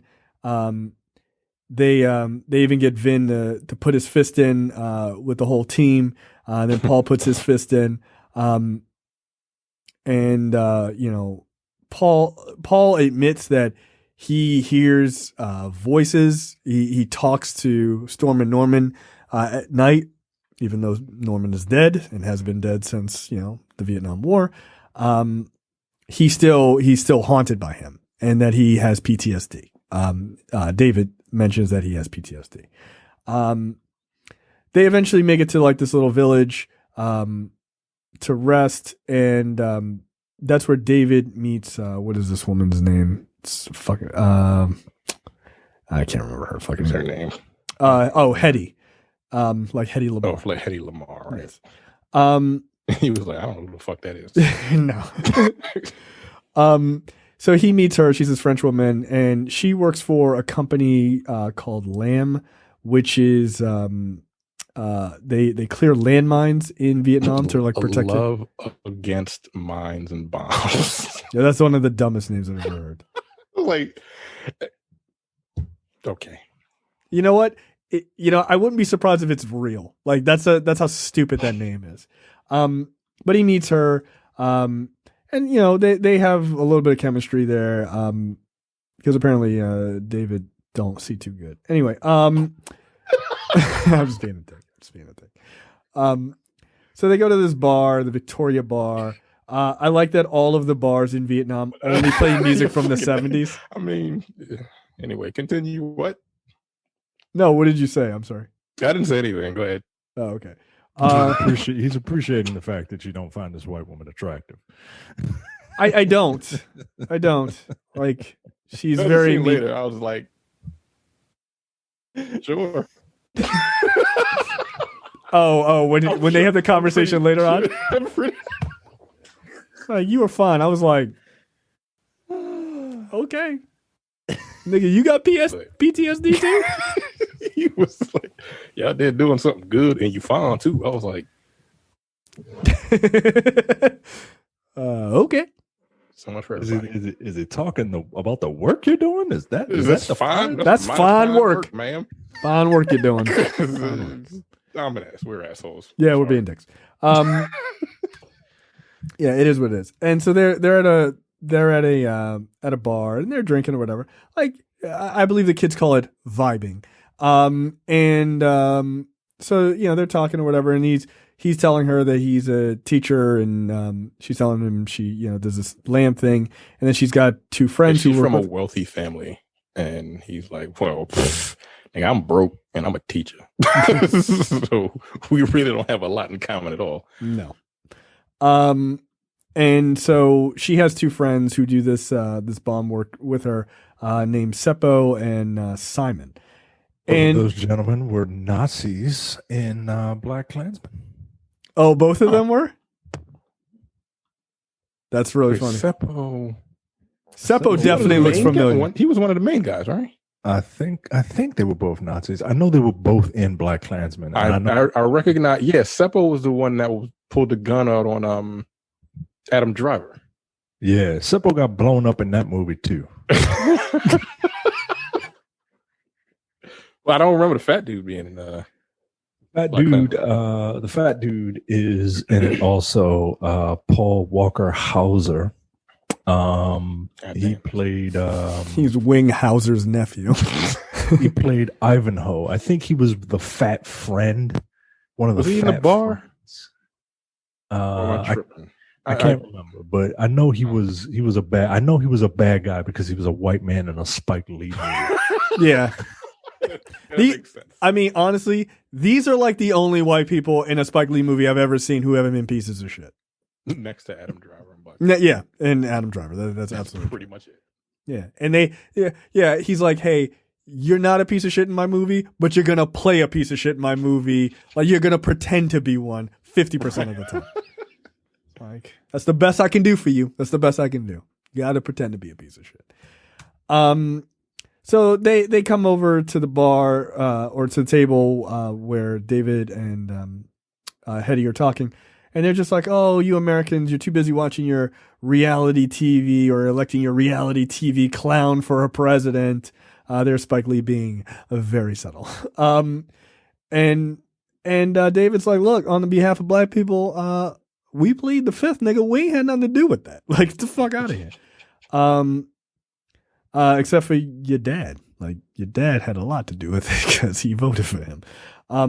But then some of the other guys in the Bloods get in trouble because they were definitely trying to fuck those young Vietnamese women. I get it. So they drag their asses up out of there because they're drunk. Then we get the next day, and they're actually in the jungle, right? Vin has dropped them off. He's like, "Look, I'll rendezvous at this point later on. If you get there a little early or a little late, don't worry about it. I'll still be there. Now just go off into the Vietnamese jungle on your own." Oh, they wanted to. No, I know they wanted to. All right, the fuck. These niggas are wildin'. These Y'all old were there ass niggas. 50 years ago. Shit. Yeah, you crazy. Nope. So they get packed up, they're ready to go, and they head off into the woods. And it's This is where crazy. He puts his MAGA hat on. Which I was like, yo, is that a nigga? Like, god damn. That's what Really, Isaiah with would the like. same The same reaction. shit. He was like, "Is that a fucking MAGA nigga? You wild? Like, come on, bruh. Like, I don't want to look at Is that that a bullshit. MAGA? God damn." Trying to shoot that shit right off your head. Yeah, so they've got coordinates and everything where they think the CIA plane is,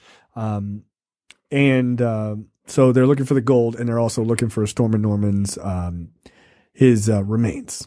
And just an aside, the entire soundtrack, aside from Flight of the Valkyries, is Marvin Gaye music. Yes, They start singing "Know What's Happening, Brother" as they're walking through the jungle to start off with. I mean, I have to say, and I'm not saying this exasperated like as a negative. I don't know that I've ever seen, except for this movie, a Vietnam era movie that didn't have all Along the Watchtower by fucking Jimi Hendrix playing it. This might be the only one that didn't play it, which thank you. Because they play, it's such a fucking trope. I'm like, yes, we fucking know. Oh, but Flight of the Valkyries is in there. Of course. Well, that's from Apocalypse Now. That's the other song. Right. Well, in every Vietnam movie. Right. But that's his homage to Apocalypse Now, obviously. But it's, Marvin Gaye's music at that time is like pitch perfect. Like, especially the black experience in Vietnam. Like, I don't know that you could have picked a better to make the soundtrack all Marvin Gaye music. I don't even know why you would go with anything else. So plus you could like at one point there's later on in the movie you hear I think it's What's Going On in It's acapella. Yeah, just completely acapella, Which is and you fucking amazing. you could really like that dude could fucking sing like no shit, right? But nah, yo. Like he even does the fucking skit scat part and shit, like all of it. It's amazing. They just dropped this. They just dropped the music out. Like, yo, that nigga was a beast. Yeah, he was. Yeah, He could sing his ass off. It's a fucking tragedy. So they're just, hoofing it through the fucking woods. And they eventually like pass like a little farming town or whatever. And then they set up at night. At one point, they think they hear like a leopard or something. Nope. That would have been it for me. I think we need to go back. Yeah, I'd be like, call Sorry, this nigga Stormy on the Norman. cell phone. Come get us. Like, drop a helicopter. I put a pin on my cell phone. I'm right here. Come get me. No, I'm not going to be out in the jungle with a fucking leopard. Not ever. Fuck that. Was this the first war they used helicopters in? Because I don't remember seeing helicopters in like any other war no, besides- in the Korean War. Oh, had it, okay. definitely. That's how a major No, not character the fucking dies Korean in. War. Jesus Christ. Yeah, that's how a major character died in MASH. It was sad. So they're at they're hanging out at night and they're all kind of freaked out because of the fucking leopard.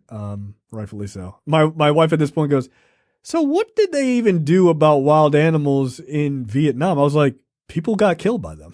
Like, Well, they shot him. yeah, well, they shot him. Right. Like, I'm sure a nigga got eaten by a leopard at one point. Like, that has definitely happened to somebody. Or mauled. Maybe not killed. But definitely hurt. Nigga's a leopard. Like, it's like, oh shit, fresh meat from America? I never had that. Oof, man, it's like the worst place to be in a war. To throw you in the jungle in Vietnam? Nah, yo. It's way too hot. The grass is too high, yo. It's too hot. The grass is too high. You don't know what the fuck is out there. Why niggas getting blown up by landmines on the regular? Yeah. I'm like, can we have a war in like Jamaica? It's lovely there. So at that point they find out, like going through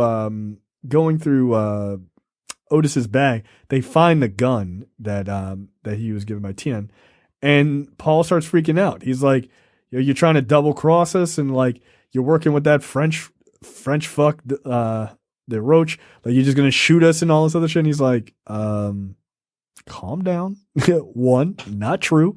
And he's like, he accuses him of like a dope fiend double cross because earlier they find out that that Otis is using OxyContin because of his leg, but they're like, oh, you must be addicted to it and all this other shit, which maybe he is. Like, they don't really say one way or the other, but you know, I mean, again, Spike Lee even puts in the opioid crisis into this movie. Like, sprinkle that in just a little bit, right, for modern times.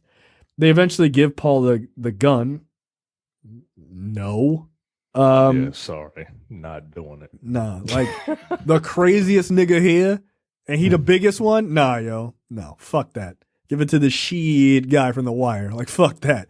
Not giving it to this big crazy nigga. They give it to him so that he feels like cool about it. Nah, that's a mistake. So at this point they're walking around. They think they got the right place where the gold is supposed to be. It's not there. They're starting to feel like they're getting lost. David, Paul's son, he's like, look, I'm gonna go take a shit. Like, so I'm gonna go down this hill and take a shit. Yeah, here's a question: why was he gonna bury his shit? Like, just pop a squat and take a shit, like every other normal person running down the Capitol Crescent Trail and not near a bathroom. This is very specific, Micah. So anyway, strange. Wow,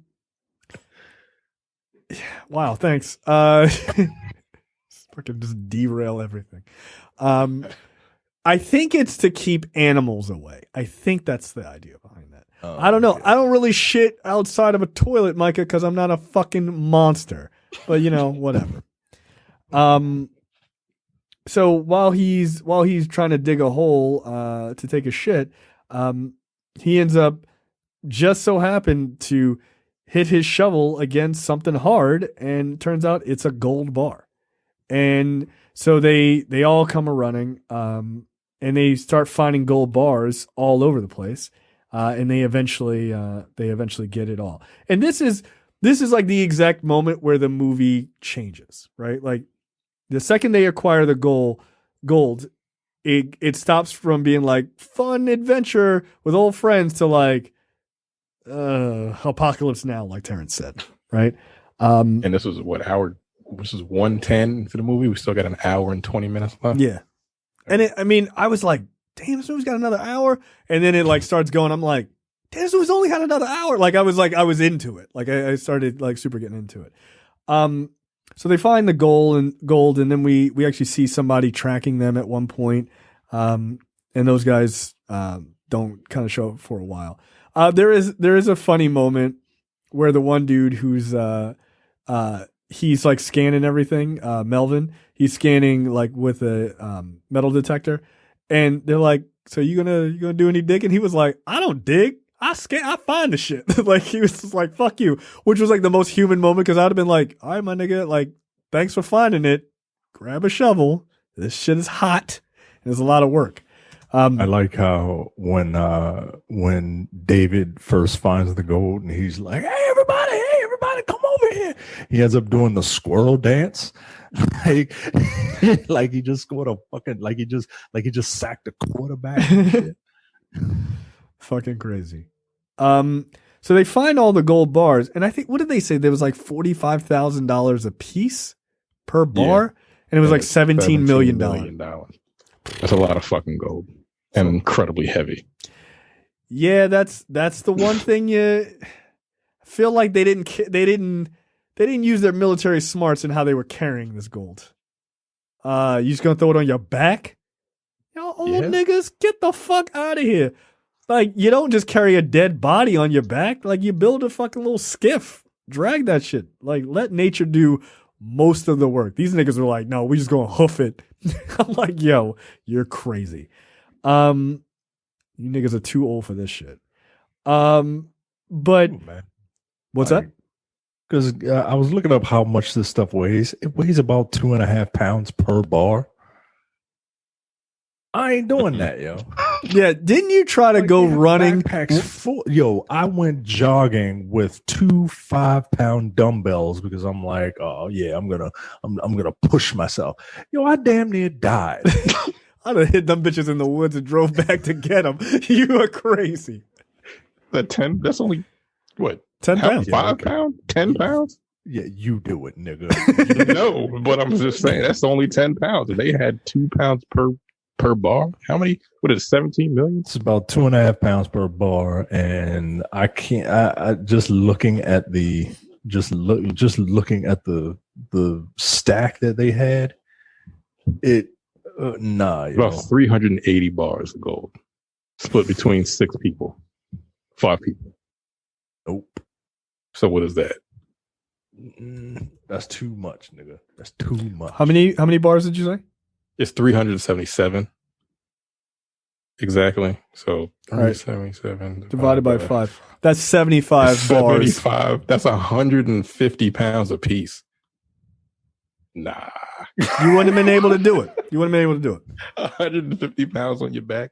Plus the other shit in Walking your. through the Vietnam jungle, plus the other shit you had in your backpack. Plus you 70 years old, nigga. Get the fuck out of here.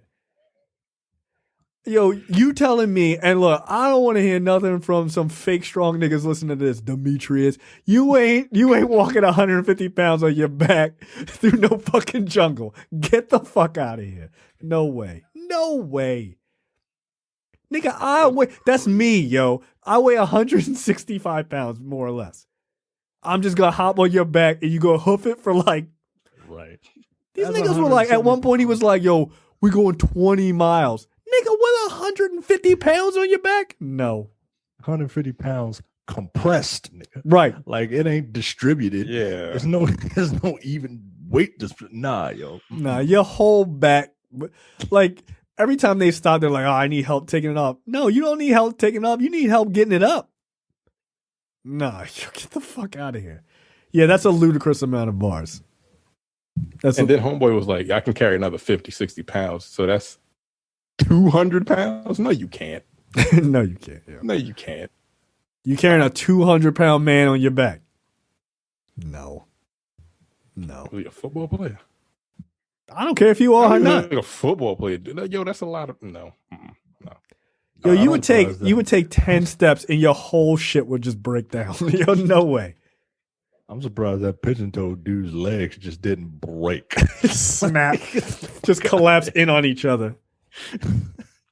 Jesus Christ. 150 pounds. Walking around like a giraffe trying to learn how to walk and shit. Is it 2 pounds?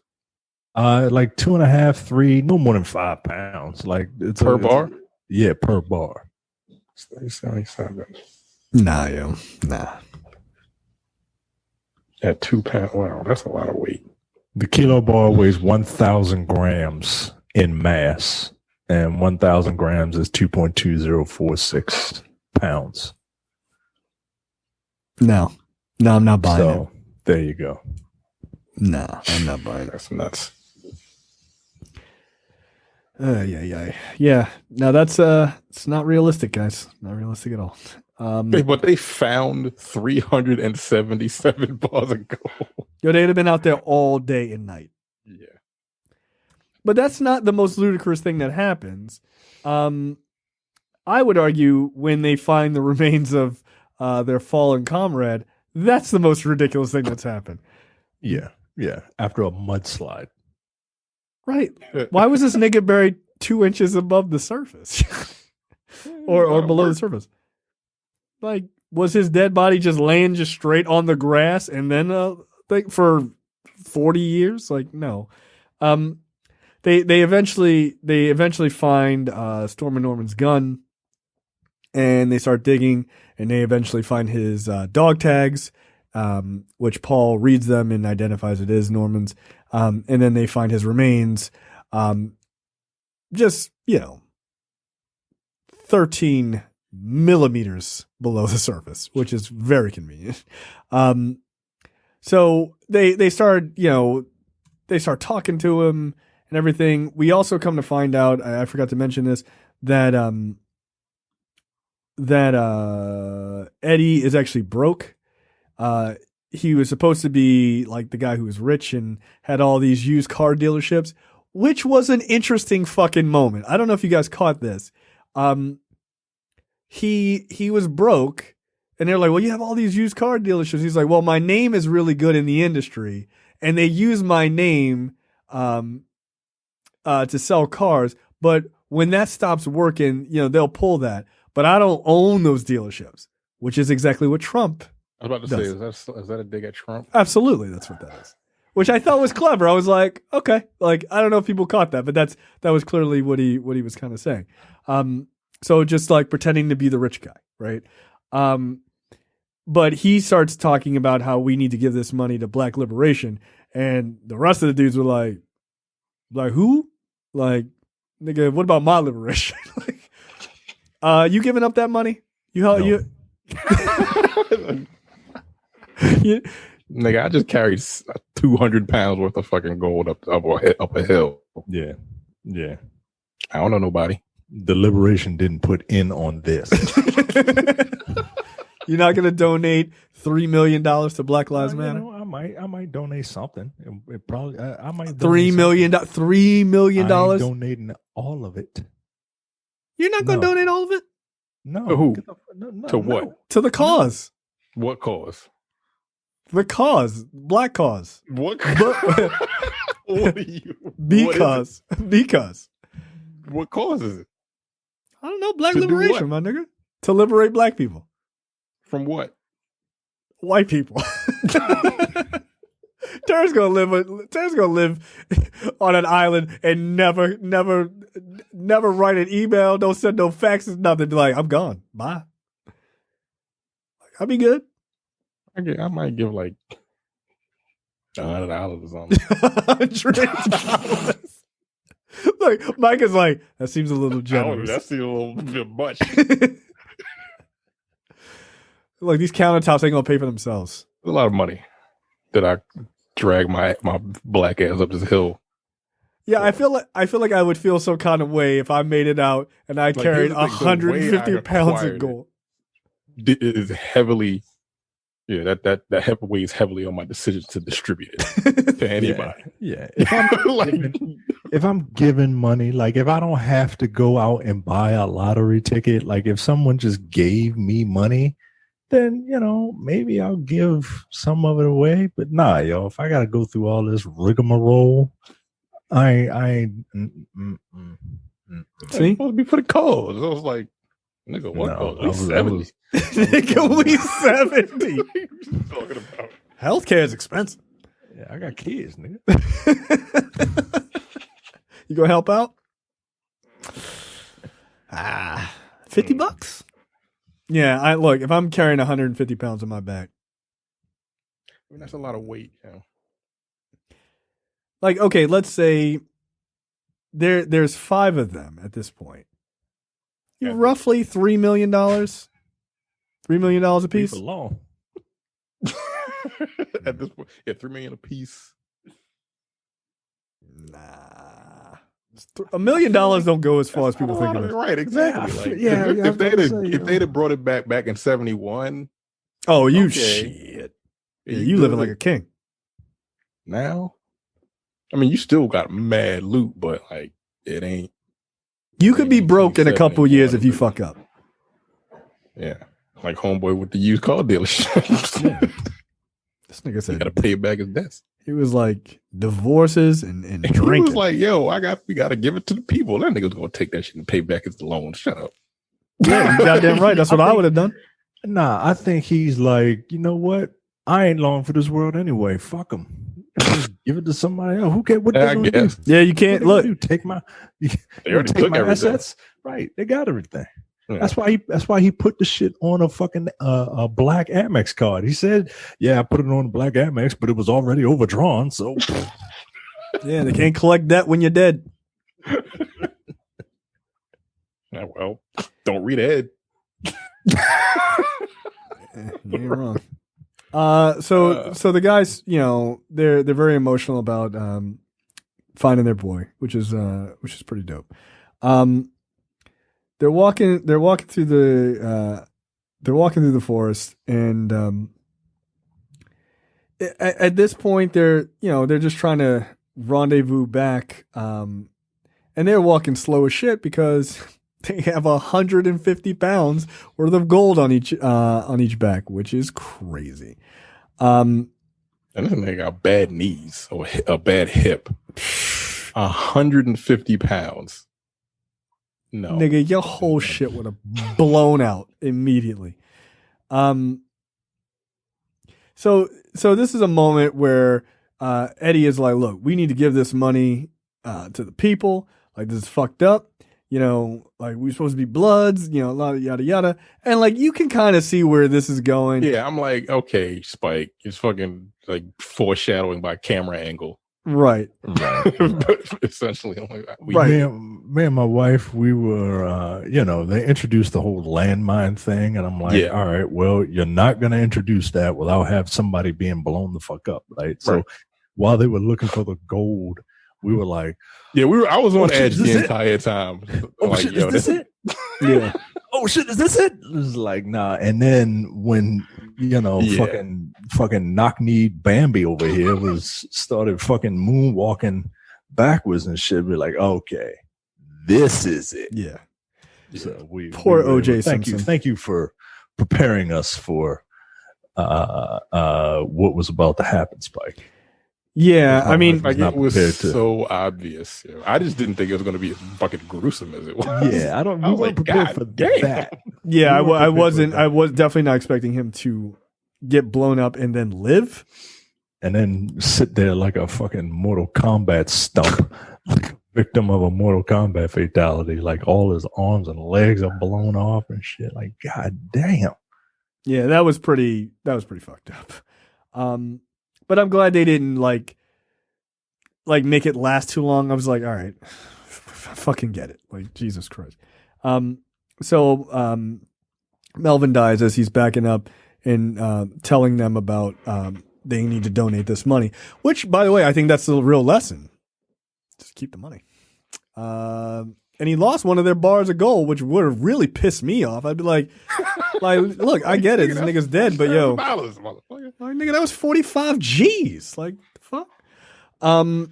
So yeah, Melvin unfortunately dies. And then we see a moment where David is walking and he steps on a pressure plate for another landmine. And he starts freaking out. And here comes the Lambda guys. They show up and they're like, David, oh my God, like, we can help you. And Paul has this clever idea of how they had helped this old hillbilly boy who has stepped on a pressure plate back in Vietnam. So they tie a rope around him, around David, and like Paul gives this like really, actually I thought it was kind of a dope speech to your son, like look, where'd you go to college? Because David's constantly wearing his Morehouse stuff, right? And he's like, where'd you go to college? And he's like, Morehouse. Or no, he says the house. And so he reminds him of like, there's some, I guess, famous track star from Morehouse, and how he had like taken far less steps, like 13 steps instead of 15 steps doing the hurdles, right?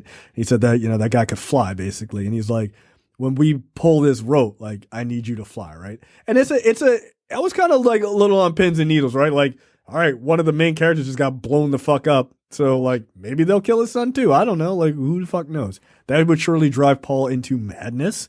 So, you never know.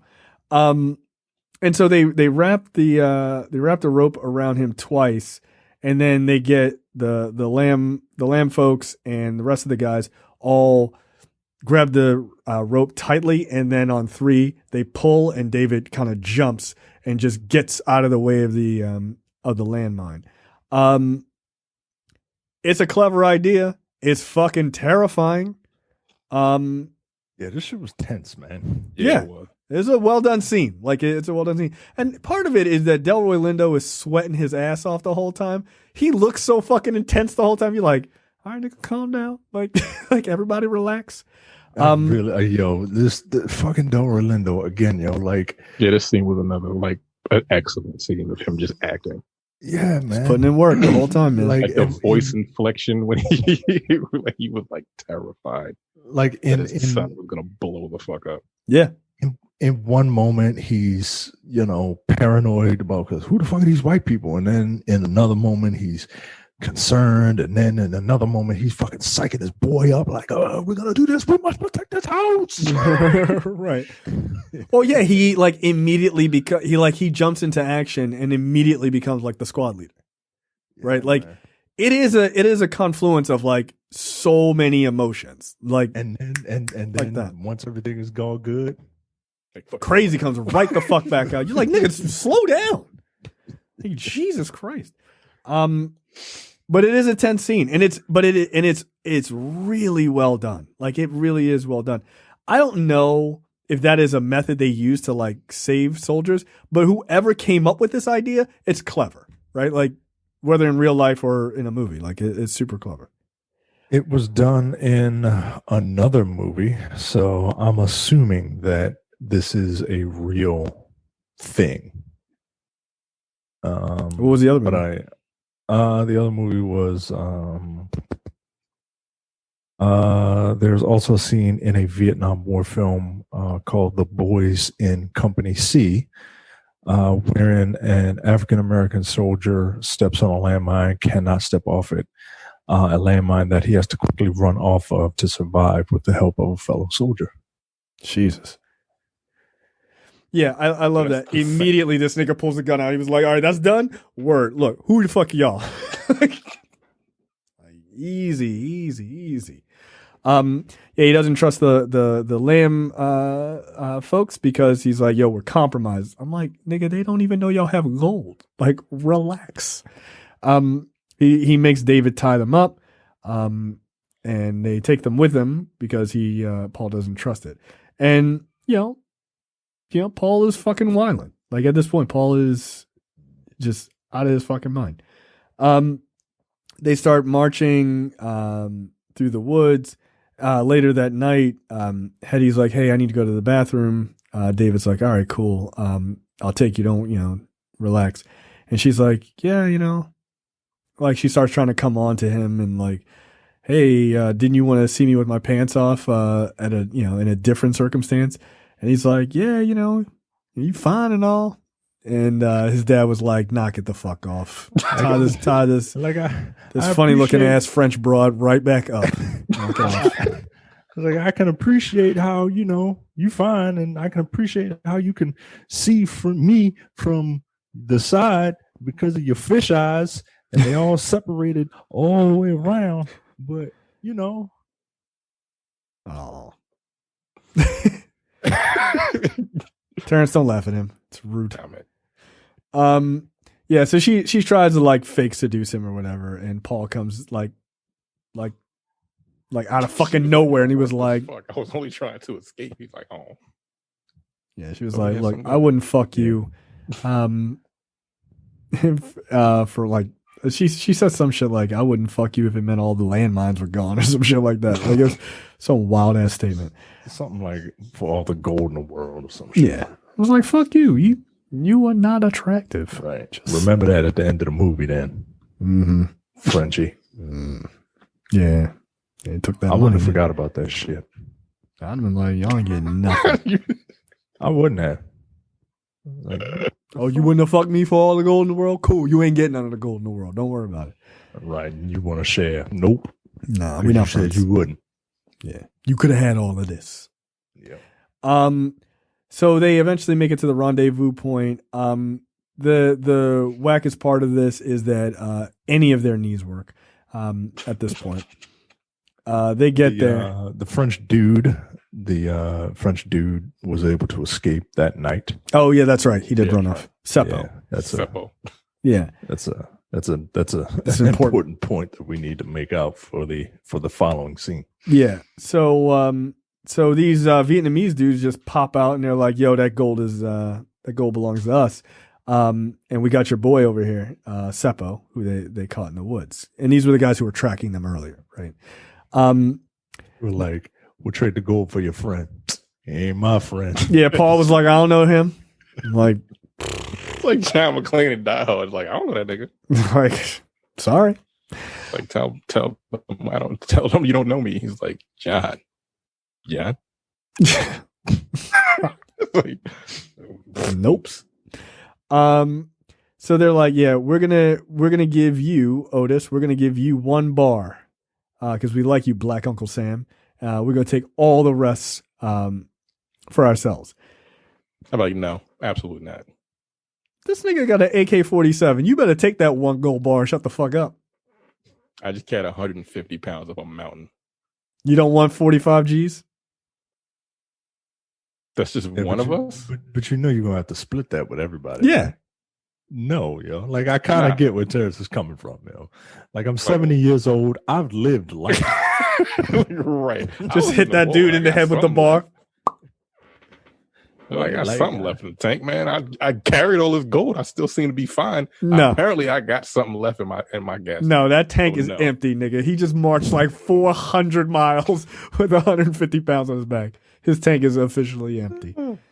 Nah, I gotta try, yo. I gotta try. That's too much. Yo, too much. Yo, Paul was like, "Who the fuck do you think you are?" He was ready. Yeah, he's you. And so, yeah, they start like they start showing these clips from the Malay people, like actually being like murdered and all this other shit. They actually linger on one shot of a kid shot in like the mouth. I was like, "Oh, right, we get it." And look, I don't begrudge Spike for doing that, because sometimes people really need to see fucked up shit and know that it is real, right? But it was just like yes, it is real. Like, fuck Christ. The Vietnamese guy takes his "Make America Great Again" hat, and that guy then tries to stab Paul, and Paul was like, "Oh, word." And he fights him. David fucking does a bum rush and takes that guy down. Seppo gets blown up by a fucking landmine. David gets shot in the leg. Paul grabs the guy's knife and fucking hits his ass up jail style in the fucking chest a couple of times and takes his AK-47. And these niggas are just like right into a fucking gunfight. I have to say, like, this is pretty good. This is a much better action sequence than the that first one. Delroy Lindo, just like, yeah, like he was in jail. Yeah, he was just like, bop, bop, bop. That fucking French dude tried that fucking running away shit again. Nah, man, nope. And there is a moment that's really well done where Delroy Lindo like literally closes his eyes during the gunfight, and it squeezes back to 16 millimeter, and they're back in Vietnam again. And like the funny thing is, Paul is such a fucked up character, and he is just so deeply demented and broken. But the second he's in the jungle is where he's at his best, because he never truly mentally he never left. Right? Like this dude was able to get down into this gunfight like right away. Like he's just right back into that world. Otis starts taking care of David after he got shot in the leg. He's crying and belly aching. I think it's just a leg shot. Calm down. Me, I would have also been crying and belly aching. I'm not going to pretend. Even Vin got in on the shit, and he was like, "So y'all got gold? Like this what we doing now? I'm gonna need a share too." Like, all right, word. So now we splitting it against like 19 motherfuckers. The land people are like, we need a share now, because we know about it. Like, I will leave, but like we need some money too. So that's fucked up. I wouldn't have given those dudes any money. I'd be like, no. I was like, well, damn, why don't you just put the gold up on Craigslist? Yeah, that was a great line. So yeah, they're talking about like these guys coming back and ambushing them. Like they got a fight on their hands and all this other shit. So it's a nightmare scenario. Paul goes off on his own. He's like, nah, fuck that. I don't need y'all.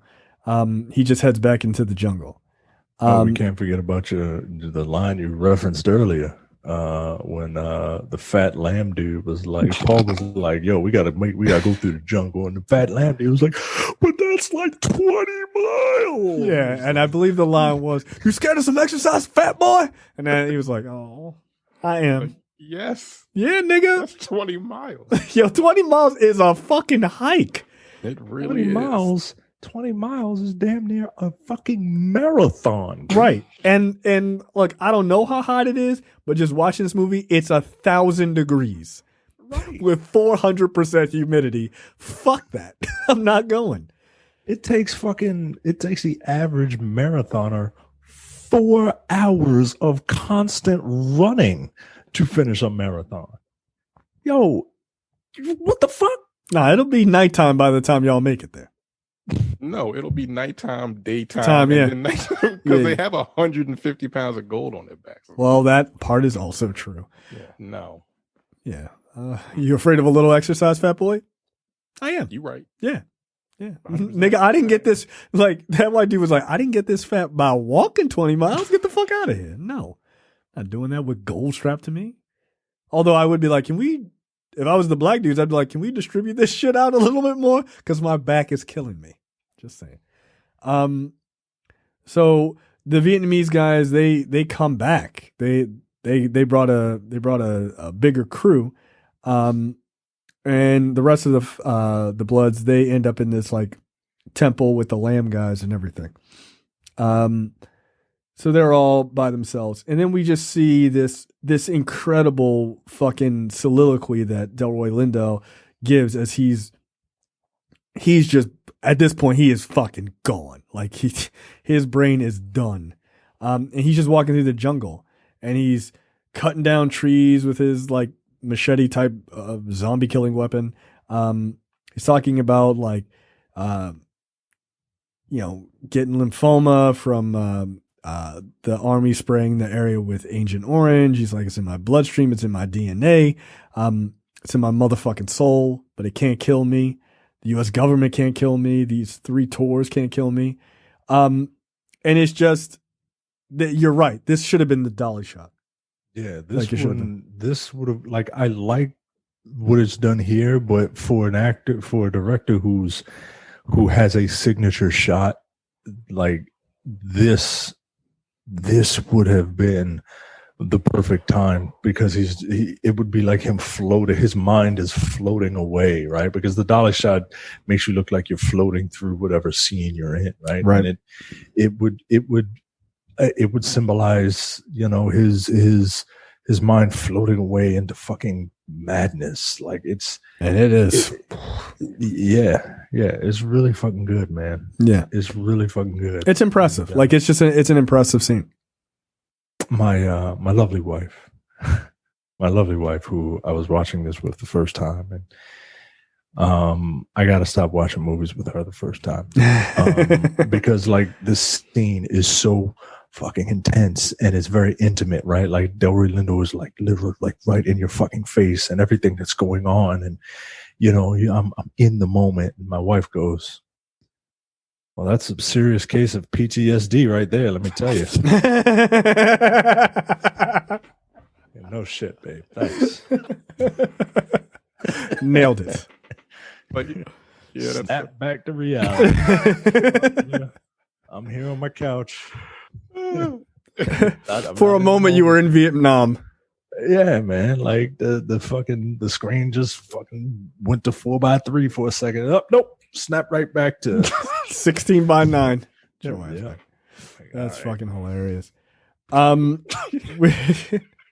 Like, you know what? You're right. nailed it. I bet you hadn't thought of that. Make sure you say that on your little show tomorrow. So then we see a scene of David talking to Hetty, and he's talking about how, like, he gives a reveal that his mother died in childbirth and when having him, and so that's why his father basically hated him from day one. And so he's really fucked up because he knows his dad is off somewhere and he's just lost his fucking mind. Meanwhile, Paul is walking through the woods or the jungle, and a fucking snake falls on him and bites him. He's got to suck out the poison. Like, yo, this dude's whole fucking scenario is fucked. Like, it's just super fucked up. He starts sucking out and spitting out the poison. He continues walking through the woods, and he just basically gets into like, it's almost like I guess a temporary moment of paralysis, right? Where he falls and then he sees his bag of gold is stuck in a tree. And he just starts laughing, like just laughing. And he eventually gets up. And then he sees, in his like hysteria, he sees Storm and Norman, Terrence's favorite character. And they have this conversation where it is revealed that Paul mistakenly killed Norman during their tour. Somebody, crept up behind them. A Viet Cong soldier crept up behind them, and in Paul's panic, was it a female soldier? Yes, I think It so. looked like it. Yeah. A female thought that was soldier who obviously was drafted because she has no training whatsoever. Just like,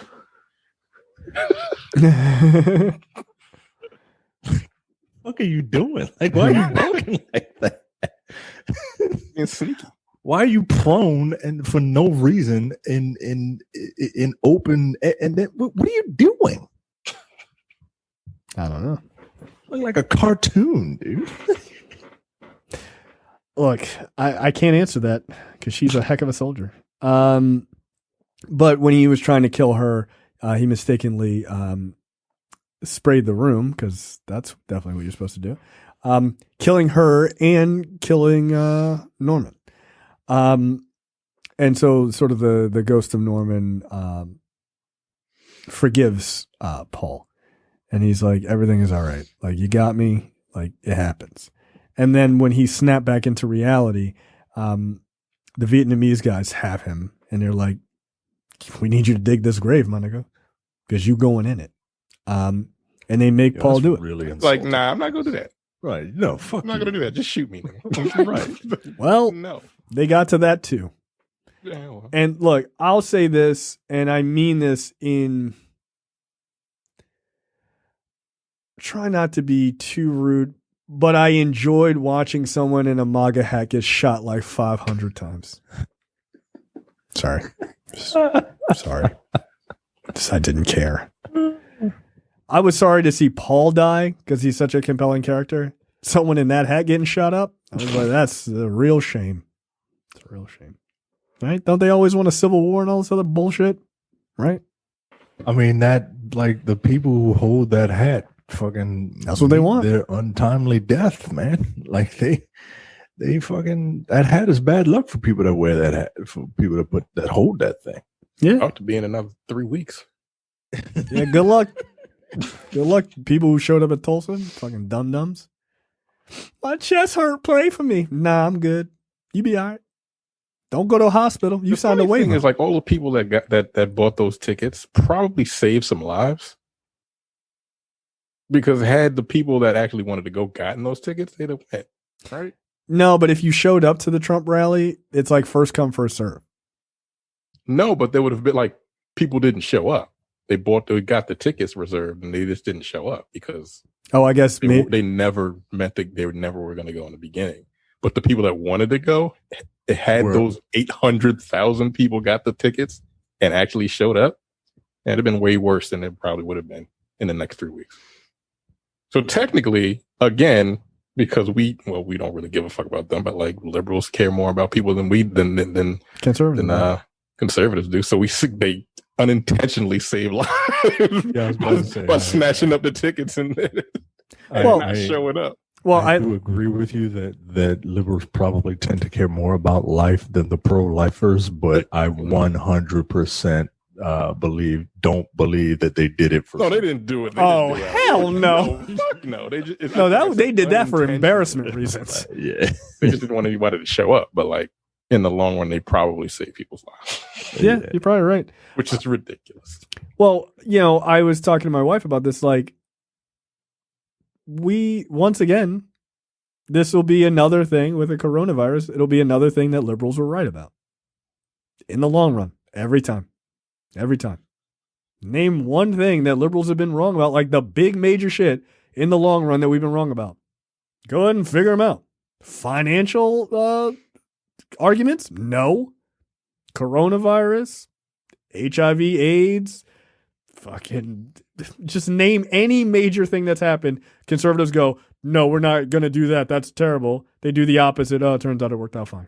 Huh, really? Shocking news. As you live in the past, you don't live in the fucking reality of the modern world moving forward. That's why. I hate conservatism. It's stupid. I don't actually want people to get shot who have MAGA hats. It's a joke. I just don't care if they do. Anyway, that's more my argument. So, those guys shoot the fuck out of Paul. Like, a lot. Yeah, they light his ass all the way up. Like, yo, this nigga is standing at point blank range.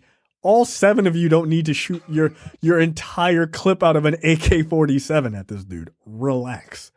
But they do, and I assume they buried him in that rather shallow grave. Then we cut to the temple where LaRoche shows up with the rest of the Vietnamese guys because he definitely hired them to fuck over these guys and get the gold.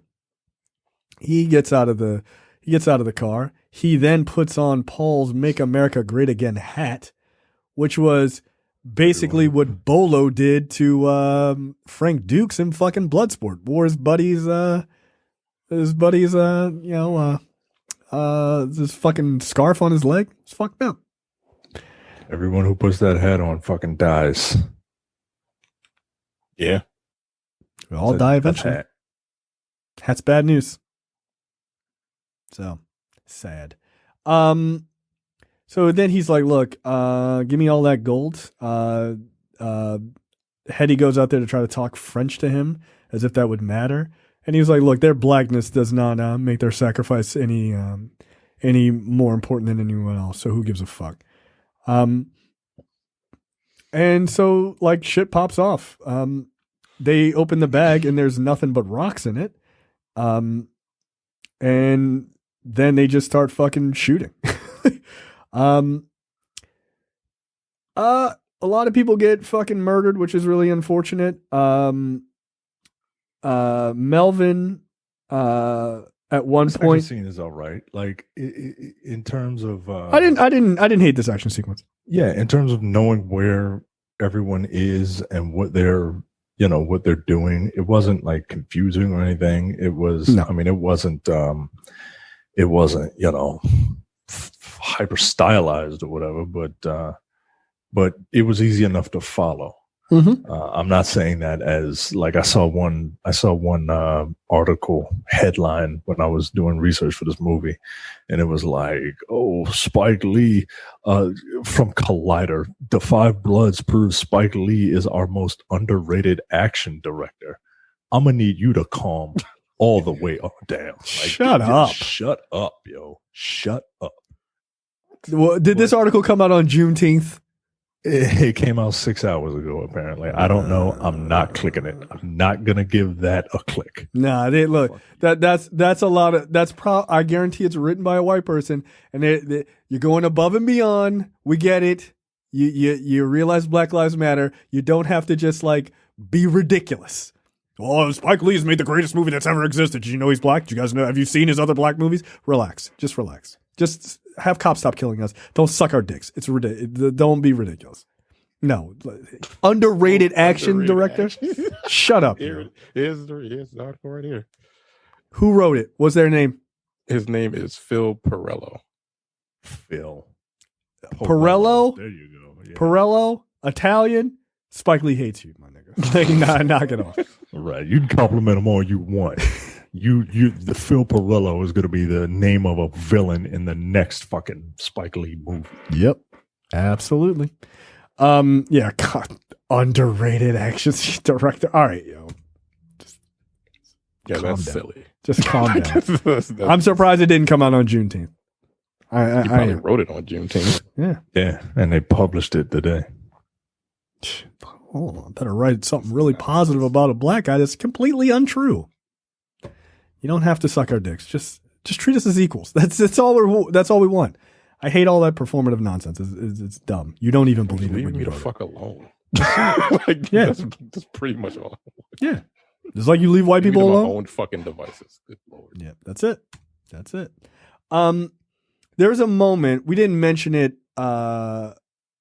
earlier on, but there was a moment where Melvin is like, look, they were talking about like the first kid to get the Purple Heart in Vietnam was a black kid, and he jumped on a grenade to save like his squad. And Melvin was like, "Nigga, I'm not jumping on a grenade for y'all niggas. Get the fuck out of here." But that's exactly what he does. That's the way he dies. LaRoche throws a grenade, and he jumps on it to save his friend. That's an interesting.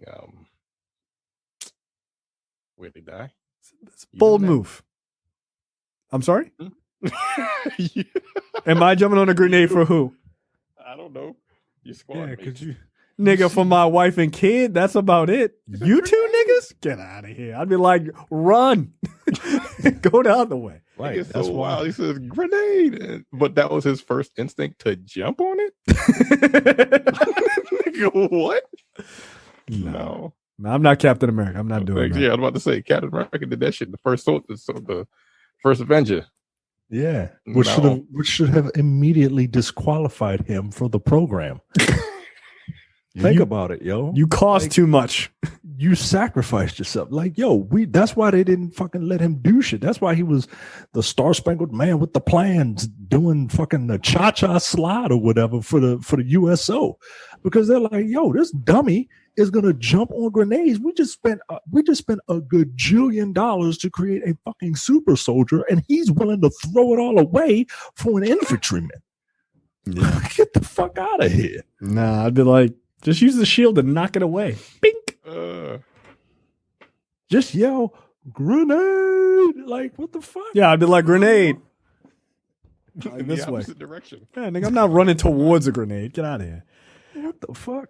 But you see, you always hear that expression like, "Oh, I'll jump on the grenade for you," especially in like dating, right? Like in Isn't like, that dating circles. Isn't that a And- line Wait, from what?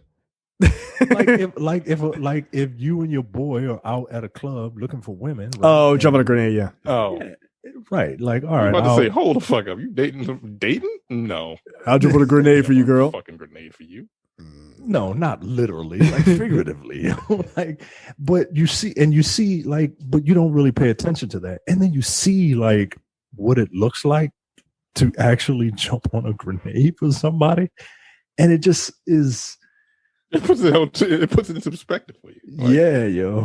Like, I'm not doing that. No, like I'm maybe good. we should stop saying that using that turn of phrase, because I'm not doing that. No, I'd be like, how about, Take one for the team. yeah, like, yeah, no, I don't need to jump on a grenade. I once saw that movie. 'Cause again, I'm not a team player. No, we know Terrence. Right. We know. Good. Let you know that. Like, no. Terrence, there's a grenade. Bro, Nigga, you better run the other way. What you waiting on? you better do exactly what the fuck I'm about to do. Run. Don't you see that little icon on your screen next to the reticle? It's telling you where the grenade is. It's red. It's flashing. Nigga, like, what are you doing? Don't go towards it. The other way. It's like this, in this game, you can't throw it back. Wow, There's no option to do that. what a scam. What a scam. Melvin jumps on a grenade. Then Otis is laying there. He's been shot in the shoulder by LaRoche. And just as he's asking where the gold is, he's standing over Otis. He's getting ready to shoot him. Otis says, the five bloods don't die, they multiply. And then out from behind him, LaRoche is shot directly in the head by David, obviously Paul's son, which is poetic. And then we cut to like we immediately cut to Otis laying there, and again, this has to be 100% deliberate, right? Look at the way Otis is laying, and just look at everything that's around him, right? Like he is a soldier who fought for America in a war that nobody knows why he's laying there in the pose that you do when you pledge your allegiance to the U.S., and he's got a "Make America Great Again" hat, and that like the image of this black man dying with his hand over his heart with this totem of what people think America should be, and he's sitting there about to die because of it. Like, it just, I don't know, man. I maybe I'm reading too much into it. No, I don't. It just looks. I don't think you are. I don't think you're reading too much into it. I mean, it's kind of interesting, right? Like you've got him with the Make America Great Again hat, right? Like that part is obvious, right? Like that, and that's very good. But like, I guess I look at it even more than that, because then you have like literally the killing of a Frenchman, right? Like that sort of severing of that relationship, right? Like we are literally severing relationships with Europe. Then you also have another black man laid on his stomach dead in a pool of blood, right? Where Otis isn't dying, like he got shot in the shoulder, like he's going to be fine, but he's surrounded by another black man, dead. And maybe this is me reading a little bit into this, but his hands are up, right? Like I think that's kind of interesting, the way Melvin is dead. So it's like his hands are up, like hands up, don't shoot. Like don't shoot. Yeah. Right. So it's an interesting. I mean, I think that image is definitely staged for you to read and into. The French dude is wearing all white, right? because fuck you, right? Like right, they fucking surrender. Right. So it's interesting. It's very interesting. Then we cut to a scene like previously in Vietnam, but in the modern day, where Paul had given a letter to Otis saying like, look, if I should die on this trip, give this to my son. And so then we see Paul kind of reading through it, and he's like, look, I always cared about you. I loved your mother, this whole thing. And, I've been tortured by these demons. I came back to confront these demons that I've been tortured by. We were always taught to love one another, in the Bloods by our professor, Professor Storm Norman. And then we see like the money being distributed to these people, right? Like, some of the kids of the soldiers, or the families, and then like actual footage of the Vietnam, the wall in DC for all the names of the Vietnam vets. You see money being distributed to the Black Lives Matter organization. Obviously, this money did not come from Micah because it was more than $3. They got $2 million to Black Lives Matter, which is dope. Also a lot of money. That's a lot of money. For Black Lives Matter, it is. It is. No, I'm not saying it isn't. Like, they gave $1 million to Lamb, which they created the Seppo Foundation, which was their buddy who got blown up by the landmine, to help all these kids who've lost limbs because of all the mines that are still in Vietnam, which is fucking horrifying. Melvin did what Micah would have done, and he gave it to his family. Yeah. Yeah, he was like, slide that shit on over to my kids. Then the remains of Storm and Norman, they make it back. I guess that's his like maybe sister or something like that who get them. So they can actually bury him properly. Otis goes to see Tien and officially meet his daughter. And she's fine. She would have been a person you could have called fine in this movie instead of the person who was called fine in this movie. But whatever. It's my own personal taste. It's this, this beautiful moment of this guy who was a good dude, meeting his daughter, who apparently was raised in completely Vietnamese situation. Upbringing. On the weirdest roller coaster ride for some strange reason. Oh, that's the dolly shot. Yeah, I wouldn't have put it there.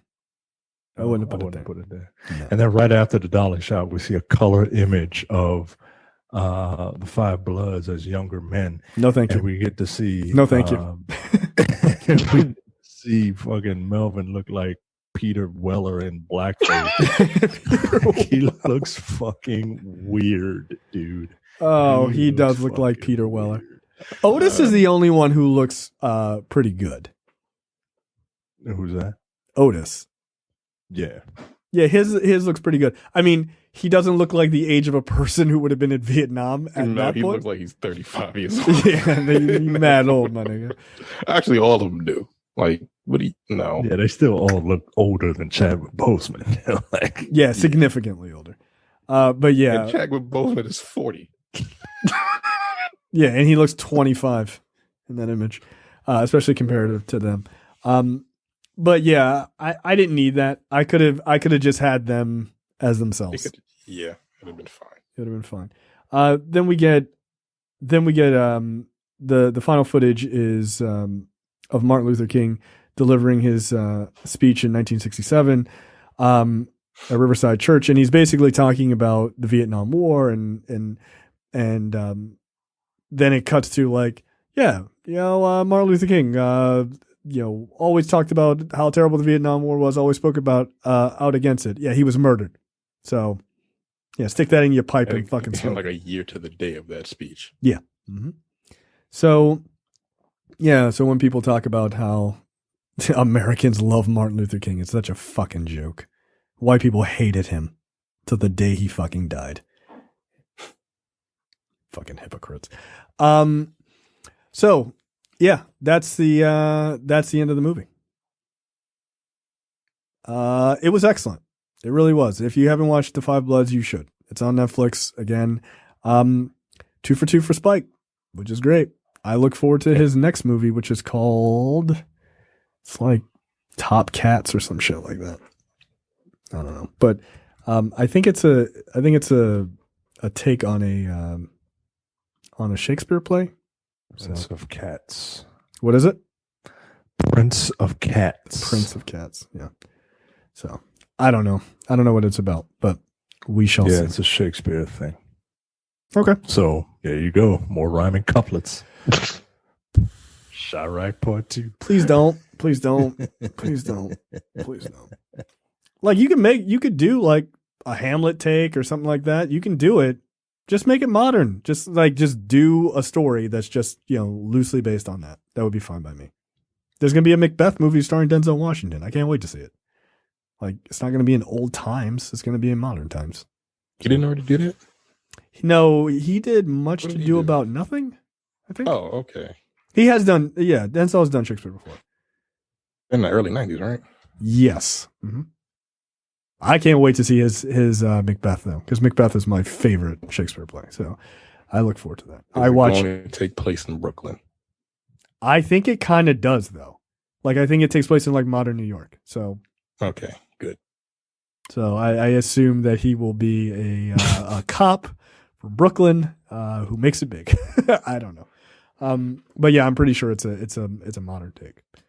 All right, any parting words for The Five Bloods? This is an excellent movie. Yes, very good. All right. That's pretty much it. Okay, so we look forward to we'll be back next week with another preview episode, which hopefully will have a topic besides the world is on fucking fire. And then we will see you guys. We'll see you guys then. See you. Take it easy. Bye. You're watching the Black on Black Cinema YouTube channel. Make sure you check out our full reviews of black movies, past and present. And every other week, we do a preview episode where we talk about a random topic that affects the black community.